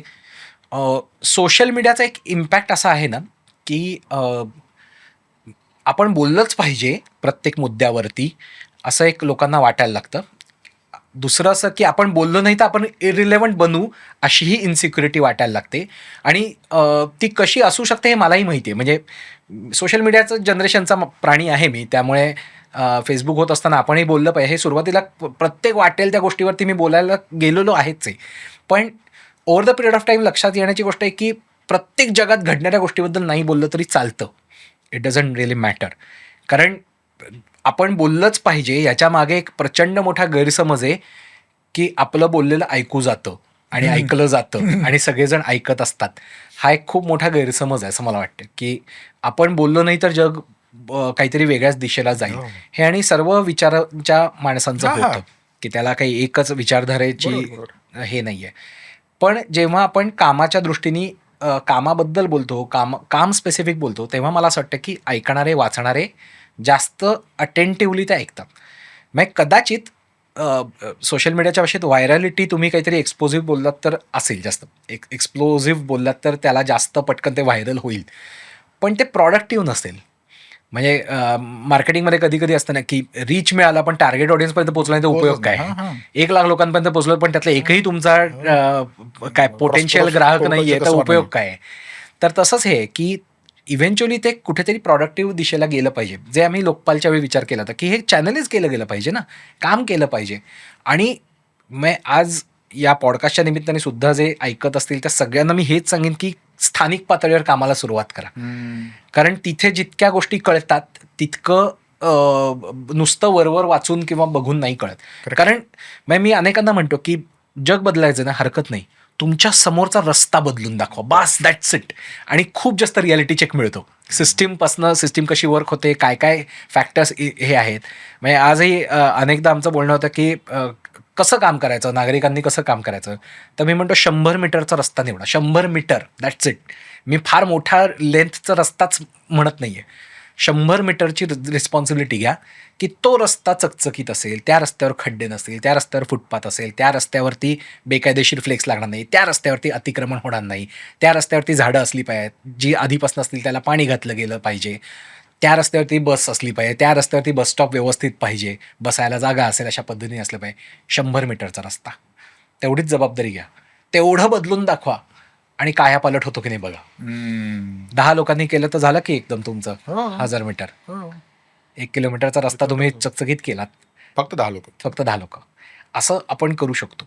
आणि त्यांनी जी रियालिटी चेक येतो. आणि कितीतरी मोठे नेते घ्या ज्यांनी खूप ग्रासरूट लेवलची कामं केलेली आहेत, ग्रासरूट लेवलपासून सुरुवात. अगदी सरदार पटेल घ्या, हो. अहमदाबाद महापालिकेत होते, येस. ते तिथनं सुरुवात झाली आहे. नेताजी सुभाषचंद्र बोस कोलकात्याचे ते एक्झिक्युटिव्ह ऑफिसर होते जेव्हा चित्तरंजन दास महापौर होते.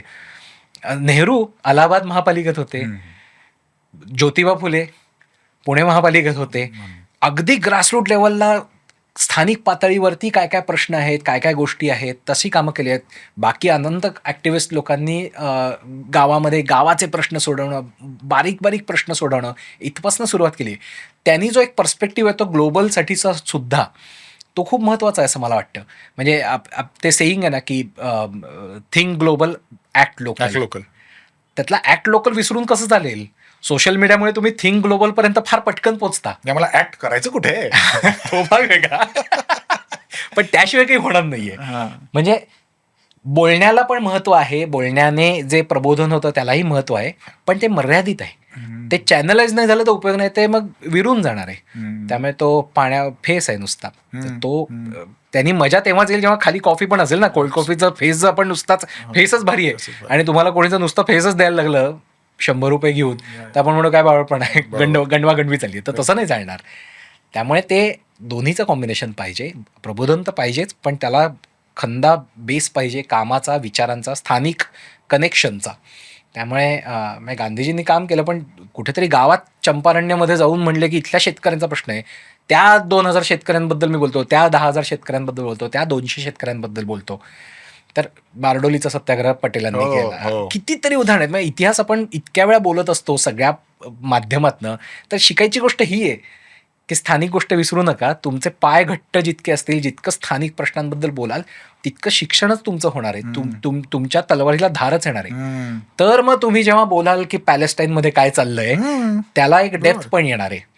नाहीतर मग ते पुस्तकी होतं, नाहीतर मग ते मला असं वाटतं की थेरॉटिकल होतं, की मानवतावादी विचार वगैरे. पण एक तुमचं काम जेव्हा खालपर्यंत असतं, तेव्हा त्या मॅक्रो लेवलच्या विचारांना, त्या बोलण्याला एक डेप्थ येते, त्याला एक महत्त्व येतं आणि ते ऐकलं पण जातं की बाबा अनुभवात नाही येणारी गोष्ट आहे, त्याचा काहीतरी विचार आहे, तर ते मॅटर करतं बाबा. त्यामुळे ती गरज आहे, त्याचा विचार करणं गरजेचं आहे. त्यामुळे तुझ्यासारखे जे इश्यू स्पेसिफिक काम करणारे लोक आहेत, तुम्ही लिहायला जास्त सुरुवात करा, कारण त्यावर लिहिणारे कमी आहेत. म्हणजे मी सुद्धा इकडच्याच गँगचा आहे, because I am not on ground an activist. पण आम्ही खूप आयडिओलॉजिकल वगैरे मारामाऱ्या करणारी लोक आहोत. पण हे इश्यूज आहेत ना, आणि या इश्यूजवर लिहिलं बोललं गेलं पाहिजे. एक यातला आणि गमतीचा पार्ट काय ना, की मग आता तू मला बोलवलंयस खरं, आता तुझं फेसबुकवरचा वावर बघून तुला उजव्या कॅटेगरीत टाकणारी मंडळी आहेत, तूही स्वतःला कदाचित तसंच मानत असशील. मी नॉन लेफ्ट म्हणतो स्वतः. नॉन लेफ्ट म्हणतोस. अनेक असे माझे मित्र आहेत किंवा ओळखीची मंडळी आहेत की जी स्वतःला डावी म्हणवतात, आणि या दोन्ही गटांकडनं बऱ्यापैकी माझ्यावर बहिष्कार असतो, कारण मी त्यांना जाणवत नाही की कुठे आहे, पत्ता लागत नाही ना. कारण मी कॅपिटलिस्ट पण आहे मनाने, ते मी बोलतो पण की मी कॅपिटलिस्ट आहे विचारांनी, त्यामुळे डाव्यांना त्याच्याबद्दल तर हे होत नाही. मग मी धार्मिक मुद्द्यांच्या बाबतीत माझी मतं बऱ्यापैकी उजव्या लोकांपेक्षा वेगळी आहेत, मग त्यांच्या दृष्टीने मी एकदम पुरोगामी बनतो. त्यामुळे मग त्यांना सगळेजण असे असतात. तर मला असं वाटतं की या लेबलांच्या पलीकडे गेलं पाहिजे. म्हणजे माझे मित्र आज सगळ्या पॉलिटिकल पार्टीजमध्ये, लिटरली, म्हणजे दोन्ही शिवसेनांमध्ये, दोन्ही राष्ट्रवादीमध्ये, भाजपमध्ये, काँग्रेसमध्ये, म्हणावं लागतं, हां, मनसेमध्ये, सगळीकडे माझे मित्र आहेत आणि चांगले मित्र आहेत, त्यांच्यावर मी कामही केलेली आहेत.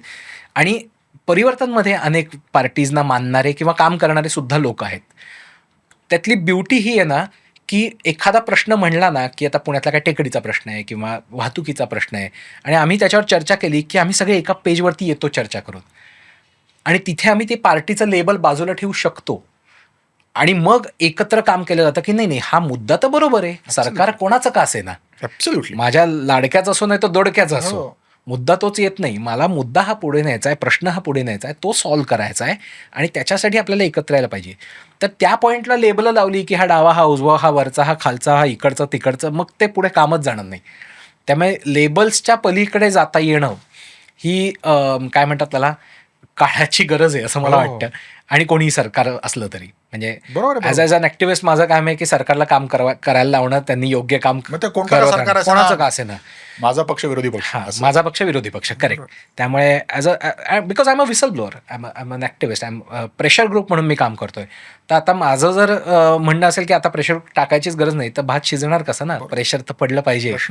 त्यामुळे ते कायमच ठेवलं पाहिजे. आणि पॉवर करप्टचा मगाशी उल्लेख केला, तर कोणी माझे लाडकेही करप्ट होऊ शकतात, माझे लाडकेही चुकीचं काम करू शकतात, त्याच्यावरही माझं लक्ष पाहिजे. तर ते खूप म्हणजे even we don't need to go at a level की ते करप्ट आहेत की काय, काम होत नाहीये. करप्शन हे तर मला असं वाटतं सिम्पटमचाच पार्ट आहे. तू काय करतोस तिकडे, आय डोंट केअर बाबा, माझा रस्ता नीट पाहिजे, या गोष्टी व्हायला पाहिजे. आणि ऍक्च्युली रस्ता नीट करायला लागल्यावर करप्शन कमी होतं, कारण त्याशिवाय तुम्हाला रस्ता बांधताच येत नाही चांगला. तो टिकाऊ जर रस्ता बांधायचा असेल तर तुम्हाला त्यातनं पैसे खाणं नाहीच करत आहे. बरोबर. त्यामुळे ते त्याच्यावरती फोकस नाही करून चालत की पैसे खाऊ नको, त्याला म्हणायचं रस्ता नीट कर. तू जो मगाशी उल्लेख केलास ना की people don't know where to place you, डावा आहे की उजवा आहे की काय. म्हणजे मी म्हणालो तसं की आय एम नॉन लेफ्ट, पण इकडे मला सुद्धा उजवा समाजवादी वगैरे असं काय काय आहे, म्हणजे हा अशातच असा झालाय, पूर्वी तर हा असा होता वगैरे, ही सगळी लेबलं वगैरे ठीक आहे. मला काय जाणवलंय ना की जो जो आपल्या आयडिओलॉजीबद्दल आणि कामाबद्दल 100% प्रामाणिक आहे, आणि हा काही फार अहंगंडात मी फार प्रामाणिक वगैरे असं म्हणत नाही, मला हे जे काही मी ऑब्झर्व करतो ते जाणवलंय की जो जो आपल्या आयडिओलॉजीला प्रामाणिक आहे तो असा कुठल्या गटात जाऊच शकत नाही, बिकॉज गट स्टार्ट्स रिप्रेझेंटिंग दॅट सिम्बॉल. मग तो आमचा नेता, बरोबर. मग आम्ही जे काही रिप्रेझेंट करतोय ते, मग मी ज्या आयडिओलॉजीमुळे, म्हणजे आपण उदाहरणच घेऊया की सर्वसाधारणपणे पुरोगामी विचार जो महाराष्ट्रातला आहे तो धर्मनिरपेक्षता, समाजवाद, अशा अशा विचारांचा आहे, आणि या सरकारने या विचारांवर काम करावं हा त्यांचा आग्रह आहे. धिस बिकम्स अन आयडिओलॉजी, ही त्यांची आयडिओलॉजी आहे. बरोबर. जसजसे तुम्ही या दिशेने विचार करायला लागता की मला माझं पुरोगामित्व टिकवण्यासाठी ही आयडिओलॉजी प्रपोगेट करायची आहे, ही आयडिओलॉजी प्रपोगेट करण्यासाठी मला काँग्रेसची सत्ता महत्वाची आहे, मग काँग्रेस कारण काँग्रेस माझ्या विचारांच्या जवळ आहे, मग काँग्रेस आज माझ्या विचारांच्या जवळ असो नसो मी हे ठरवून टाकले की ती माझ्या विचारांना सपोर्ट करते, म्हणून मी काँग्रेस जे जे करेल त्याचं समर्थन करणार. करेक्ट. इथपर्यंत. आणि हे हिंदुत्ववाद्यांचं आहे की मला मोदी हवेत, फडणवीस हवेत, कारण ते हिंदुत्ववादी आहेत. मग मला ऑन ग्राउंड असं जरी वाटलं की ते जे करतात ते त्यांनी हिंदुत्वाचं काही फारसं भलं होणार नाहीये, तरी पण मला असं वाटतं की ते सत्तेत असायला हवेत, म्हणून मग ते जे काय करतील त्याचं मी समर्थन करीन. करेक्ट. सो जो जो त्याच्या आयडिओलॉजीशी प्रामाणिक आहे, मग तो सच्चा पुरोगामी असेल, तो सच्चा हिंदुत्ववादी असेल, सच्चा मार्क्सवादी असेल, ते कोणत्या गटात पडणार नाहीत. आणि मग तिथे व्हॉटअबाउट येते की मग तेव्हा तुम्ही कुठे होतात. बरोबर. तुम्ही रस्त्याचा आज बोलताय, आमचा जेव्हा होता सरकार तेव्हा तुम्ही बोलला नाहीत. करेक्ट. तुला आज हिंदूंची काळजी आहे किंवा तुला आज पुरोगामित्व वाटतंय तेव्हा तू काही बोलला नाही, मग the discussion becomes ridiculous. So त्याच्यातली गंमत ही आहे ना की मग गेली साधारण, आणि हे मी माझ्या मते सोशल मीडियाचं पण हे बाय प्रॉडक्ट आहे असं मला वाटतं, वॉट अबाउट ट्री सुद्धा, की अच्छा. त्याच्याबद्दल पटकन बोललं पण जातं ना, कारण ते जास्त लोकांपर्यंत पोहोचण्याचं माध्यम पण बनलेलं आहे. मी आज माझं काही मत असेल तर किती लोकांना ओरडून सांगणार, ज्यांना भेटणार त्यांनाच सांगणार, असं होतं सोशल मीडियापर्यंत. त्यामुळे गेल्या 15 वर्षामध्ये जेव्हापासून सोशल मीडिया इतका डॉमिनंट बनलेला आहे, 14-15 वर्षामध्ये, 2011-12 तो इतका महत्त्वाचा बनला आहे, तर तेव्हापासून हा वॉट अबाउट ट्रीवाला पार्ट खूप वाढलेला आहे. तेव्हा कुठे होतात, तर त्याच्यावर माझं असं म्हणणं असतं कायमच की जग, भारत किंवा पुणे किंवा महाराष्ट्र तर सोडूनच द्या, जग एवढं मोठं आहे, एवढं क्लिष्ट आहे आणि एवढ्या समस्यांनी भरलेलं आहे, आणि 8 बिलियन लोक, 800 कोटी लोक या पृथ्वीवरती राहतात. असंख्य सरकारं, असंख्य गुंड, असंख्य चांगली माणसं, सगळे लोक या 800 कोटीमध्ये आहेत. त्यामुळे रोज कुठे ना कुठेतरी लाखो समस्या असणार आहेत, रोज कुठे ना कुठे लाखो समस्या असणार आहेत. तुम्ही सगळ्यावर बोलूच शकत नाही, ह्युमनली इम्पॉसिबल आहे. म्हणजे आज तुम्ही पुण्यातल्या एखाद्या प्रश्नाबद्दल बोललात तर पुण्यातच घडणाऱ्या दुसऱ्या टोकाच्या प्रश्नाबद्दल तुम्ही का नाही बोलत हे तुम्हाला बोलताच येऊ शकतं, कोणालाही करता येऊ शकतं. की आत्ता इथे हडपसरमध्ये एक प्रसंग घडला गुन्हेगारीचा, पण कोथरूडमध्ये घडलेल्याबद्दल तुम्ही बोलला नाही. त्याच दिवशी घडलेला असेल ना कदाचित, पण तरी बोलणार नाही, कारण माहितीच नसतं. कसं माहिती असेल? एवढं प्रचंड आहे, एवढी माहिती तुमच्यापर्यंत येऊन ती प्रोसेस करून तुम्ही त्याच्याबद्दल बोलणं हे जवळपास इम्पॉसिबल आहे. म्हणून मला असं वाटतं की उद्या जर कोणी असं म्हणलं की बाबा आमट्यांनी तिकडे विदर्भातच चालू केलं, आमच्या कोकणात काय महारोगी नव्हते का, तर त्याला काही अर्थ आहे का?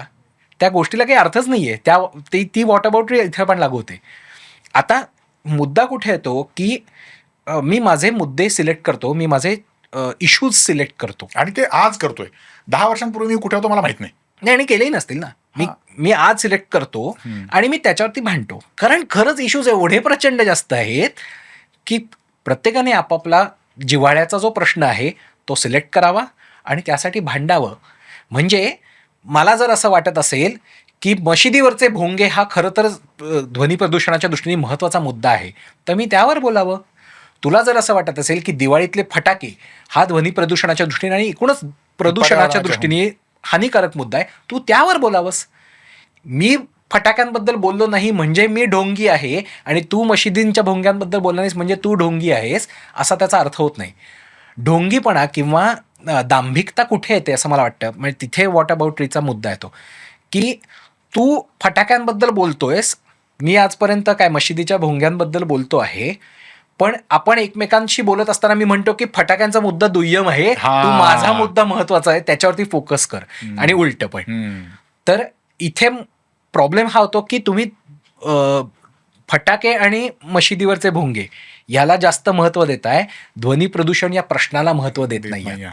तर खरं तर आपलं एकमत असलं पाहिजे ना, जरी आपण वेगवेगळं काम करत असलो तरी. ऑब्जेक्टिव्ह एकच आहे. ऑब्जेक्टिव्ह एकच आहे. तर आपलं ऑब्जेक्टिव्हच्या दृष्टीने आपलं एकमत असलं पाहिजे. एकत्र काम नाही करणार, कारण एरिया वेगळा आहे, कामाचा एरिया वेगळा आहे, पण काम एकच आहे. तर इथे तर आपण मित्र पाहिजे. अगदी. तर ते आपण शत्रू कसे बनतो, ते त्या वॉट अबाउटरी बनतो की तेव्हा कुठे होतात. म्हणजे त्याचं कारण काय आहे? त्याचं कारण हे आहे की तुझ्यासाठी तू मशिदीचे भोंगे हा मुद्दा उचलणं हा पर्यावरणाचा मुद्दाच नाहीये, तो ऍक्च्युली धर्माचा मुद्दा आहे. मी जर फटाक्यांचा मुद्दा उचलत असेल तर मला फटाके, मी पर्यावरणप्रेमी नाहीच आहे. पण माझं म्हणणं असं आहे की म्हणून मग मी तुला क्रॉस का करतो, कारण तू माझा एंड ऑब्जेक्टिव्ह वेगळा आहे. बरोबर. आणि मग तिथून मग ती गडबड होते. So you are absolutely right. जर आपण if we are honest to our issues, whatever. पण माझं म्हणणं असं आहे की असं गृहीत धरून चाल ना की तुझा हेतू पण शुद्ध आहे. हो ना. माझा हेतू शुद्ध आहे असं तू गृहीत धरून चाल. आपण आधीच हे का गृहीत धरतो की त्याचा हेतूच वाईट आहे. नो आय एम सेइंग, जर आपण वॉटर बॉटरीवर उतरलो, हा मला हे वॉटर म्हणायचं, बॉटरीमध्ये हे बोललं जातं. जर आपण वॉटर बॉटरीवर उतरलो तर याचा अर्थ आपला इंटेन्शन ऑनेस्ट नाही, असं मला म्हणायचं. करेक्ट. तर इथे आपली मैत्रीच व्हायला पाहिजे. करेक्ट. उद्या मी कोणत्या तरी भ्रष्टाचाराबद्दल बोलत असेल तर मी आत्ता कोण सरकारमध्ये आहे याचा प्रश्नच येत नाही, बरोबर, मी बोलणारच आहे. आणि कदाचित चॉईसमध्ये मी असंही करीन की भाजप माझा लाडकं आहे फॉर एक्झाम्पल, तर मी आत्ता भ्रष्टाचाराचा मुद्दा बोलत नाही. ते सुद्धा माझ्या मते चालण्यासारखी गोष्ट आहे, त्याच्यातही दांभिकता नाहीये. बरं.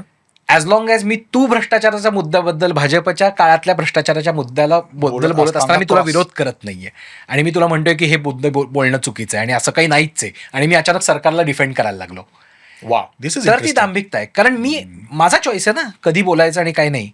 हे काय मी प्रत्येक मुद्द्यावर बोलायचं हे काय मी ठेका घेतलाय का? तुम्ही बोला, काहीच हरकत नाही आहे.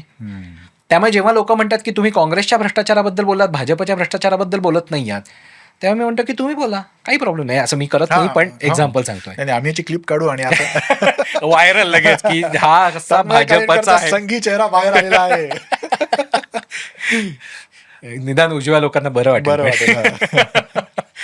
तर ते मला असं वाटतं की ते इतकं महत्त्वाचं नाही आहे, त्याच्यामध्ये विरोध होणं महत्त्वाचं आहे. आणि एक मुद्दा मला त्याच्या जोडून मांडायचा आहे की ते म्हणजे तू आजपर्यंत काँग्रेसबद्दल बोलत होतास आणि आता भाजपबद्दल गप्प झालास, आणि मग मी ते टोकायला लागलो आणि मग तू मला म्हणायला लागला की नाही भाजप क्लीनच आहे. हे का घडतं? कारण मला असं वाटतं की गेल्या 15-1 वर्षामध्ये कदाचित जास्त असेल, कारण तेव्हापासूनच मी पण ऍक्टिव्ह आहे, त्यामुळे मला दिसणारी गोष्ट म्हणून मी सांगतोय की नागरिक म्हणून स्वतःकडे बघत नाहीयेत असं मला वाटतं. नागरिक स्वतःकडे चिअरलीडर म्हणून बघतायत, और नागरिकांचं, सिटिझनचं रेजिमेंटायझेशन झालेलं आहे.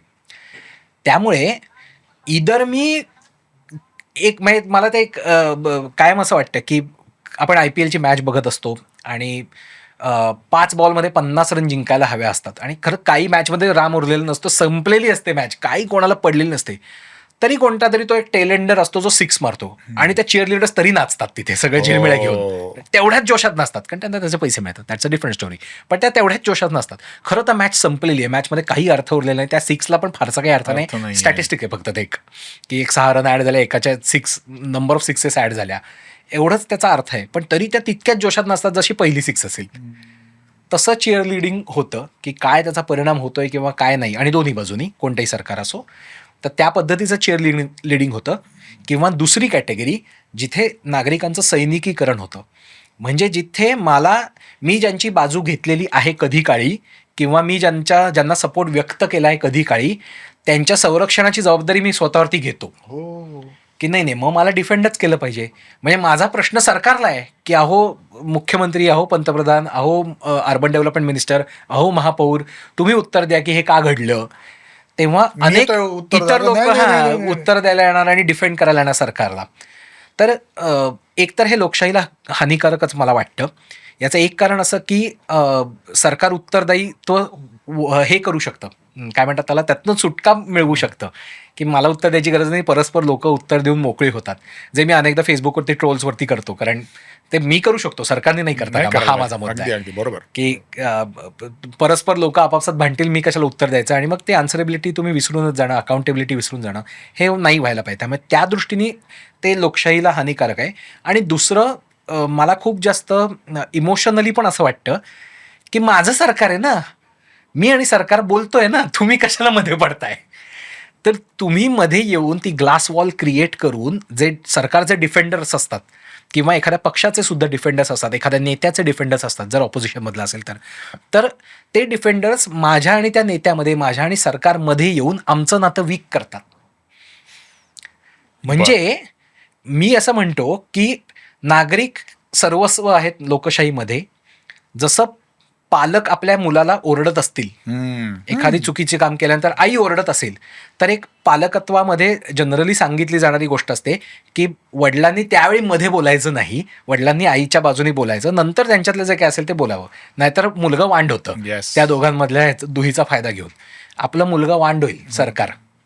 झालंच आहे आणि ते दिसतंच तर आहे. ते होऊ नये याच्यासाठी जर कोणी ॲक्टिव्हिस्ट, मगाशी तू सिव्हिल सोसायटीचा उल्लेख केलास, तर इथे महत्त्वाचा पार्ट होतो की हे रेजिमेंटायझेशन झाल्यामुळे किंवा चिअरलिडिंग झाल्यामुळे सिव्हिल सोसायटीची खरी पॉवर काय आहे की लोक ऐकतायत. हो ना. जे 70% लोक उरलेले तू हो ना, म्हणलास, ते हो लोक ना. ऐकत आहेत, आणि कदाचित त्यांनी ऐकल्यामुळे काही परिणाम घडू शकतो, या आधारावर, या गृहीतकावरती सिव्हिल सोसायटी काम करते. पण आता या 70% लोकांमधले जर मेजॉरिटी हे सैनिकीकरणामध्ये वाहवत गेले, तर तेच डिफेन्सला उभे राहतात आणि मग सिव्हिल सोसायटी वीक बनते, जे अपेक्षित नाही आहे. मुद्दा काय आहे की जे काही आहे ते मांडलं जावं, सरकारने उत्तर द्यावं, अकाउंटेबल राहावं, आणि मग त्या मंथनातनं जे होईल ते पुढे जाईल. इव्हेंच्युअली आपल्याला जे काही सरकारने काम चांगलं केलं का नाही केलं हे 5 वर्षांनी करायचंच आहे ना, ठरवायचं ना. रोज ठरवायची गरज नाही आहे ते सरकार चांगलं करतंय का नाही करतंय.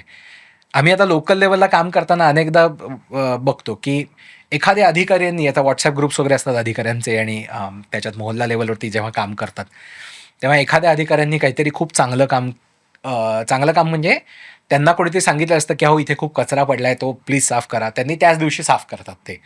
मग त्याच्यावरती एक वारेमाप स्तुती होते. तर ते चेअर लिडिंग वाटतं मला, की मी असं म्हणतो का हो त्यांचं कामच आहे ते, त्यांनी गेले आठवडाभर केलं नाही म्हणून आता त्यांना एका दिवसात करायला लागलं आणि ते जास्त झालं आणि तुम्हाला तक्रार करावी लागली.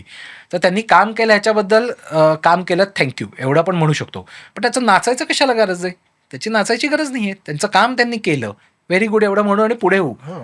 त्याच्या पलीकडे जाण्याची गरज नाही की वा वा साहेब तुम्ही केवढं छान काम केलं, तत्परतेने बापरे, केलं, एकदम बरोबर excellent. झालं, असं करण्याची गरज नाहीये. किंवा त्यांना काम नाही करता आलं तर त्यांना डिफेंडही करायची गरज नाही. काय ना, ती घंटागाडी उपलब्धच झाली नाही ना, कचऱ्याची गाडी आम्हाला मिळाली नाही ना, मग ते त्यांचे पण अडचणी असतात. आत्ता काय झालं, VIP मुवमेंट आहे ना शहरामध्ये, मग त्यांना तिकडे जावं लागलं.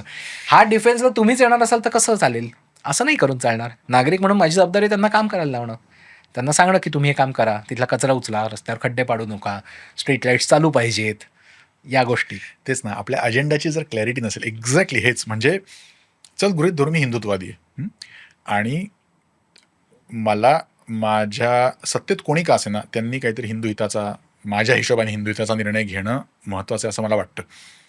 जर मी काही असं विचार करतोय आणि तो विचार मांडतोय की हे असं असं व्हायला हवं होतं, आणि तूही हिंदुत्ववादी आहेस, तर the moment you come and say नाही नाही त्यांची अडचण समजून घे, आय एम लाईक अरे तू एक्स्ट्रीम आयडियल एंडची अपेक्षा करायला पाहिजे. त्यांना जस्टिफाय करू दे ना, त्यांना काय म्हणायचं, करेक्ट.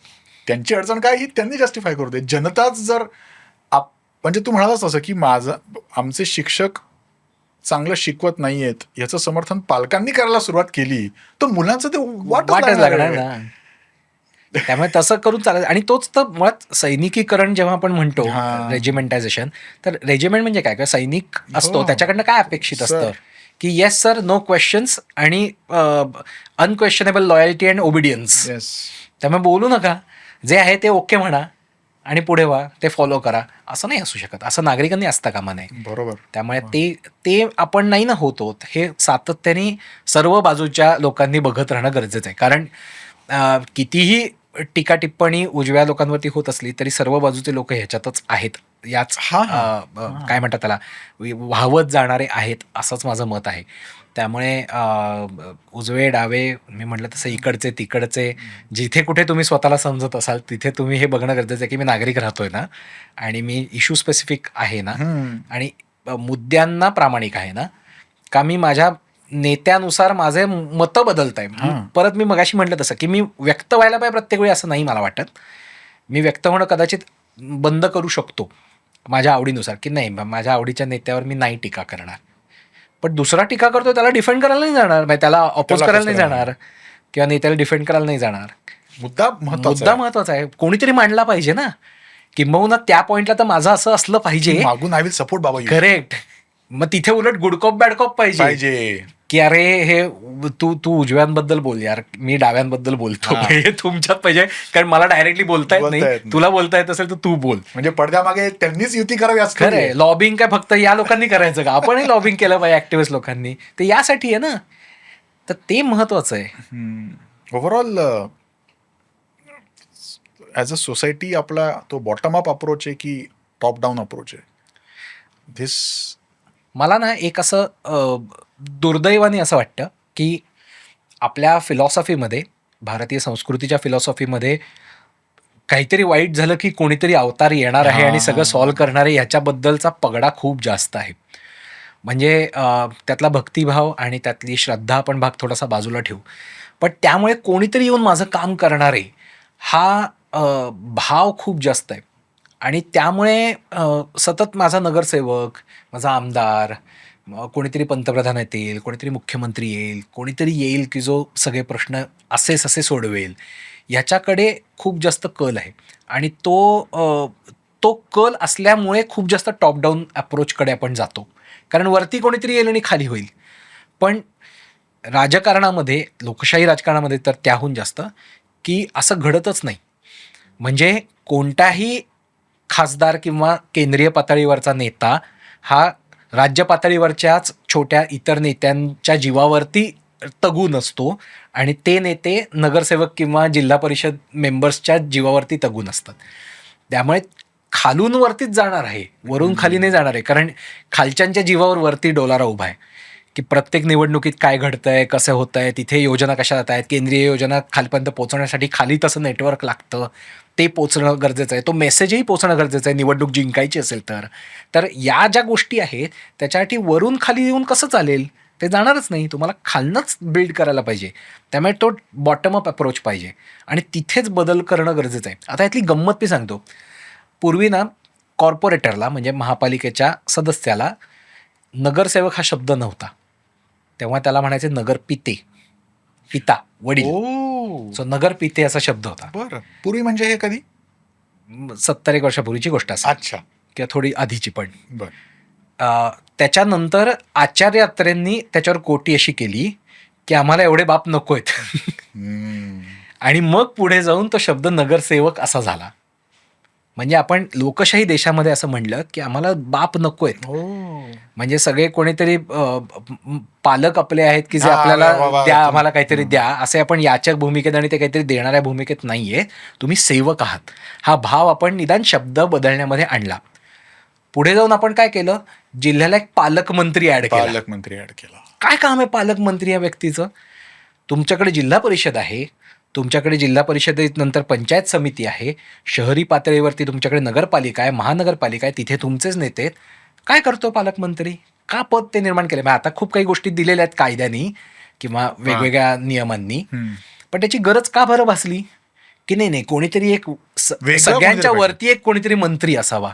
का अशी गरज पडली आपल्याला? कारण ते पुरेसं डिसेंट्रलायझेशन झालेलं नाही सत्तेचं, की जे जिल्हा परिषदेला ऑथॉरिटी पाहिजे, जी महानगरपालिकांना ऑथॉरिटी पाहिजे, त्या सगळ्यांना डिसेंट्रलाइज न केल्यामुळे किंवा एम्पॉवर न केल्यामुळे त्यांना सतत राज्य सरकारकडे तोंड वेंगाडावं लागतं. आणि ते तोंड वेंगाडण्यासाठी त्यांना कोणीतरी त्यांचा आवाज लागतो राज्य सरकार पातळीवर, तो पालकमंत्री बनतो. आणि मग ते एम्पॉवर नाहीच बनत ना, कारण पालक बाप बसलाय, अशीच परिस्थिती येते. म्हणजे एका बाजूला आपण नगर पिते शब्द काढला, ऐतिहासिक दृष्ट्या बघितलं तर तिथे सेवक आणला आणि नंतर एक मोठ्या पातळीवर पालक आणून बसवला. किती विरोधाभास आहे हा. तर हे बदलणं गरजेचं आहे. शहरांना आणि स्थानिक स्वराज्य संस्थांना एम्पावर करणं गरजेचं आहे आणि त्यात तो सिस्टमिक चेंज केला पाहिजे. महापालिकेची रचना बदलणं गरजेचं आहे, त्याशिवाय तो येणार नाही. महापालिकेची रचना आत्ताची जी महापालिकेची रचना आहे ती ब्रिटिशांनी आणलेली, ती आपण तशीच फॉलो केली, तशीच इम्प्लिमेंट करतो. म्हणजे काय, या रचनेमध्ये आपला जो कमिशनर असतो, अधिकारी, म्हणजे जो त्यावेळी काय सिव्हिल ऑफिसर असायचा, ICS अधिकारी असायचा, जो आता IAS ऑफिसर असतो. तर IAS अधिकारी हा सर्वस्व असतो, त्याच्या हातात एक्झिक्युटिव्ह ऑथॉरिटी असते. बरोबर. अधिकारी तो ठरवतो की काय रोजचं दैनंदिन कारभार अधिकारी, तो जो कमिशनर आहे तो ठरवतो. त्याला सल्ला मसलत करण्याचे आणि त्याबाबतचे पॉलिसी डिसिजन घेण्याचं काम हे नगरसेवकांनी एकत्र बनलेली बॉडी बनवते, महानगरपालिका, जी जनरल बॉडी म्हणतात त्याला. त्यातनं त्या जनरल बॉडीचा हेड म्हणजे महापौर.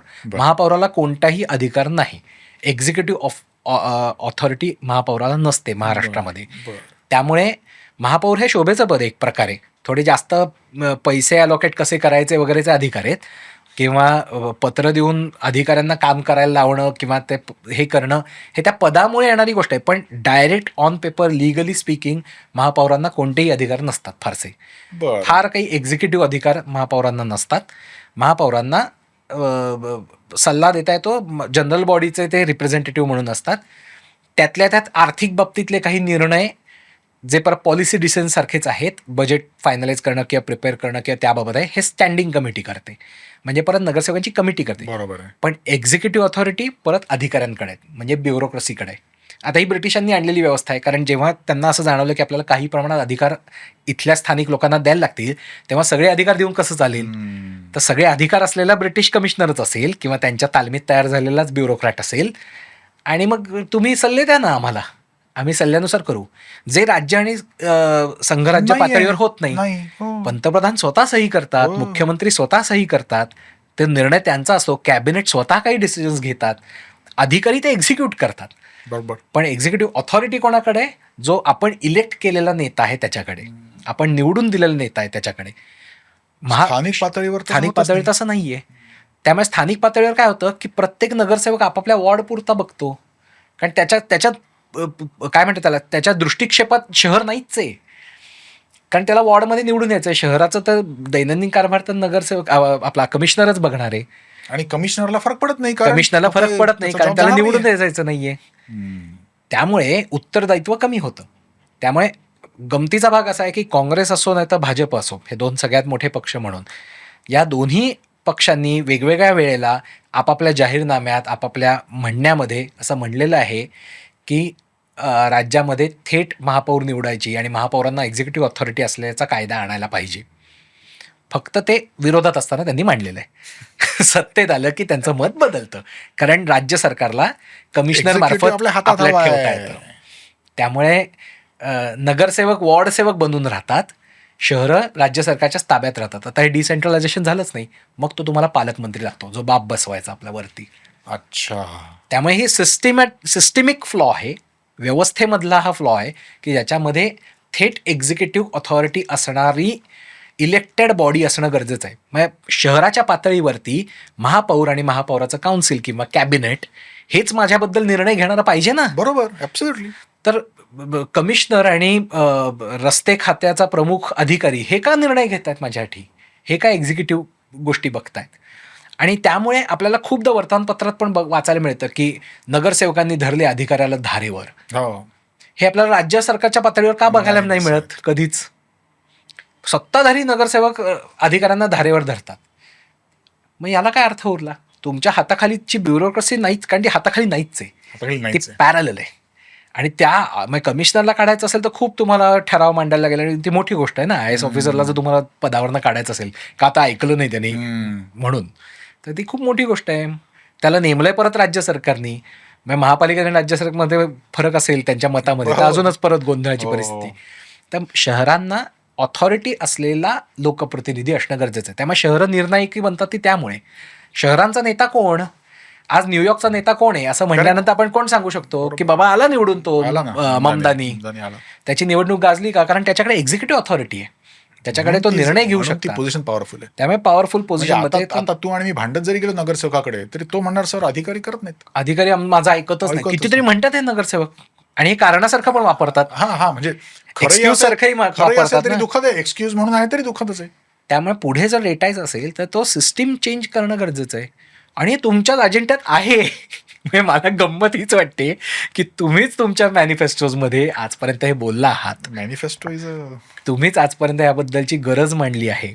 माझ्या मते तर काँग्रेसने, माझ्या मते शशी थरूरने, एक्झॅक्ट चेक करायला लागेल, पण त्यांनी इंडिपेंडंट बिलही मांडलं होतं याबद्दलचं, पण ऑपोजिशनमध्ये. अर्थातच. पण खरं तर राज्य सरकारची जबाबदारी आहे ना ही. त्याचबद्दलचा कायदा राज्याच्या असेंब्लीमध्ये बनतो. जिथे तुमची सत्ता आहे तिथे करून दाखवा. पण तसं नाही केलं जात. यात अजून एक प्रश्न असा पडतो बघ की डिसिजन घेतलं गेलंय, ऑन पेपर सर्वांची सहमती आहे, सर्वांची संमती आहे, आता हे होणार आहे असं वाटतंय, पण घडत नाही, एक्झिक्यूट होत नाही. त्याची एक 2 उदाहरणं देतो मी. ठीक आहे. आणि वेगवेगळ्या पातळ्यांवरच्या सरकारमध्ये पण कसा फरक असतो आणि त्यांनी काय होतं ते पण सांगतो. काँग्रेस सरकार जेव्हा केंद्रात होतं तेव्हा UPA सरकार, तेव्हा त्यांनी JNNURM ही स्कीम आणली, Jawaharlal Nehru national urban renewal बरोबर. मिशन. म्हणजे शहरांसाठीचे पैसे देण्याची योजना बेसिकली. ती योजना आणताना केंद्रीय पातळीवरच्या पॉलिसी मेकर्सने असा विचार केला की शहरं चांगली झाली पाहिजेत, शहरांचा विचार व्हायला पाहिजे, पण नुसते पैसे देऊन उपयोग नाही, त्यांनी त्यांच्या गव्हर्नन्समध्ये पण सुधारणा केली पाहिजे. म्हणून त्यांनी एक अट घातली की जसं जसं ग्रामसभा होते ग्रामीण भागामध्ये, तशी वॉर्डात वॉर्ड सभा व्हावी, क्षेत्रसभा व्हावी, एरिया सभा व्हावी. त्याचं एक त्यांनी मॉडेल एरिया सभा बिल पण तयार केलं की या आधारावर तुम्ही बिल तयार करा. हेच पाहिजे असं नाही, पण हा साधारण गोषवारा पाहिजे की ज्याच्यामध्ये तुम्ही एरियामध्ये, तुमच्या वॉर्डमध्ये नागरिकांना थेट अधिकार द्याल. ठीक आहे. अशा पद्धतीचं की जिथे त्यांचं विचारात घेतलं जाईल मत. आता वॉर्डस्तरीय निधी कसा वापरायचा, काय करायचं, सिमेंटचा रस्ता बांधायचा का नाही बांधायचा, फुटपाथ अच्छा. बांधायचा का नाही बांधायचा, जे यासाठी ग्रामसभेच्या सभा घ्या. पातळीवर यासाठी करायचं. सभा घ्या. हां. यासाठी सभा घ्या. बरं. ग्रामीण भागात ग्रामसभा आली 93rd अमेंडमेंट नंतर, 72nd अमेंडमेंट नंतर, 73rd अमेंडमेंट नंतर जी काही शहरी पातळीवरती जी यायला पाहिजे, 73वी आणि 74वी घटना दुरुस्ती ज्या ग्रामीण आणि शहरी भागातल्या आहेत, तर ती जी शहरी भागात ऑथॉरिटी मिळायला पाहिजे नागरिकांना, ती काही त्या अमेंडमेंटमध्ये मिळाली नाही पुरेशी. मग ग्रामीण भागातल्या नागरिकांना अधिकार आहे की ते ठरवू शकतात गावात काय करायचं. त्याचा वापर कसा झाला ते आपण राळेगण सिद्धी किंवा अशा वेगवेगळ्या गावांमध्ये, इव्हन भारतातल्या हो. अनेक गावांमध्ये ग्रामसभांनी खूप क्रांतिकारी बदल घडवून टाकले. मेंढालेखासारखं उदाहरण आहे. तर अनेक गोष्टी करून दाखवलेल्या आहेत, पण तो अधिकार शहरातल्या लोकांना नाही आहे. बघा, एका देशातच 2 कसे अधिकार विभागलेले आहेत की ग्रामीण भागातल्या लोकांना अधिकार आहे की त्यांनी कसा वापरायचा निधी वगैरे, शहरी भागात तो नाही आहे. तो यावा यासाठी JNNURMचे फंड्स हवे असतील तर तसा कायदा करा, असं केंद्र सरकारने सांगितलं. मग आता महाराष्ट्र सरकारला तर हवे होते पैसे. सरकार त्यांचं खरं, एकाच पक्षाचं सगळं हो. चाललंय, पण त्यांना पैसे हवेत. पण कायदा करायचा का नाही करायचा ह्याच्यात चाललंय. मग त्यांनी तो कायदा खूप डायल्यूट केला. त्याच्यात डायरेक्ट अधिकार फार ठेवले पण नाहीत नागरिकांना, पण तो एरिया सभा तर घ्यायला पाहिजे, त्यामुळे तशा पद्धतीचा कायदा केला. त्यामुळे एरिया सभाचा कायदा झाला 2009मध्ये, की कायदा झाला, विधानसभेत आला, तो पास झाला. त्याच्यात असं म्हणलेलं आहे की त्या एरिया सभेचा अध्यक्ष नगरसेवक असेल, ती दर 6 महिन्यात एकदा घेतलीच पाहिजे, ते झालं पाहिजे, ते झालं पाहिजे, ते कसं त्याचं डिमार्केशन असलं पाहिजे, ते सगळं त्या कायद्यामध्ये आहे. क्षेत्रसभेचा कायदा असा तो आहे. आपला महापालिकेच्या कायद्यातला 29 नंबरचा कलम आहे, ते सब कलम आहेत त्याच्यामध्ये. तो कायदा आला 2009मध्ये. त्याच्यानुसार JNNURM फंड्स मिळाले. ठीक आहे, कारण अट पूर्ण केली. ते फंड्स वापरले, अनेक शहरांमध्ये वापरले. ती योजनाही संपली 2009 ते आता 2026 आलं, अजूनपर्यंत तो कायदा अंमलबजावणी केलेली नाही आहे. ती योजना बदलून त्याचे वेगळ्या नावानी योजना आली, अमृत योजना, त्याच्यातनं पैसे आले, सगळं झालं, पण आपण ते कायदा अजून अंमलबजावणी केली नाही. कारण केंद्राने एका उदात्त दृष्टिकोनातनं त्यावेळी असं सांगितलं की स्थानिक पातळीवर अधिकार मिळावेत, पण खाली यायचं म्हटल्यावर आपल्या हातातले अधिकार जाणार, नागरिक ठरवणार स्वतःसाठी, असं कसं चालेल. कसं? त्यामुळे क्षेत्रसभेत, कारण ग्रामसभेचं उदाहरण आहे की नागरिक स्वतःच ठरवायला लागल्यावर काय होतंय, काही ठिकाणी का होईना, तर ते, कारण ते बरं मॅन्युपुलेट करायचं तर कष्ट आहेत ना. आत्ता कसं परस्पर करावं लागतं, तर करता येतं. तर ते क्षेत्रसभेमध्ये शहराच्या पातळीवर तर काय होईल, नगरसेवकांना काय अर्थ उरणार वगैरे वगैरे. मग ते इम्प्लिमेंटच होऊ दिलं नाही, त्याचे रूल्सच बनवले नाहीत. मग त्यांनी क्वेश्चन करायला लागले की अरे आता तर मल्टिपल नगरसेवकांचा प्रभाग आहे, मग अध्यक्षस्थान कोण असणार, तोही एक प्रश्न आहे वगैरे. खूप त्याच्यात खुसपट्या काढायला काय ब्युरोक्रॅट्स हुशार असतात त्यात, ते त्यांना मदत करतात. त्यामुळे 2009 ते 2026 आत्ता उजाडलं, तर अजूनपर्यंत त्या कायद्याची अंमलबजावणी झालेली नाही. आता आपण येऊया आत्ताच्या सरकारच्या काळामध्ये. मेट्रो बांधकाम चालू झालेलं आहे सगळीकडे, अनेक शहरांमध्ये झालं आहे, तसं पुण्यामध्येही झालं आहे. पुण्यामध्ये 2 लाईन्स चालू झालेल्या आहेत, 3ऱ्या लाईनला नुकतीच मंजुरी मिळालेली आहे, 3रं जे एक्सटेन्शन आणि सगळ्या गोष्टी आहेत त्याला. मेट्रो जर तुम्हाला हवी असेल, जे पब्लिक ट्रान्सपोर्ट आहे, तर त्याला अलाइड इतर गोष्टी पण असल्या पाहिजेत. म्हणजे त्याच्यासाठीची पॉलिसी असली पाहिजे की बाबा मेट्रो ही एंड टू एंड नसते, मग बस कशा असल्या पाहिजेत, गाडी कसं असलं पाहिजे वगैरे वगैरे. हे हा एक केंद्र सरकारचा विचार आहे. मग केंद्र सरकारने अट काय घातली की मेट्रो तर आम्ही देऊ, मेट्रोसाठीचे पैसे आम्ही देऊ, पण तुमचं स्वतःचं शहराचं एक पार्किंग धोरण पाहिजे, बरोबर, पार्किंग पॉलिसी पाहिजे. आता पैसे तर पाहिजेत पुणे महापालिकेला. मग काय केलं, 2017 पार्किंग पॉलिसी मंजूर केली. अजूनपर्यंत त्याचं इम्प्लिमेंटेशन झालेलं नाही आहे.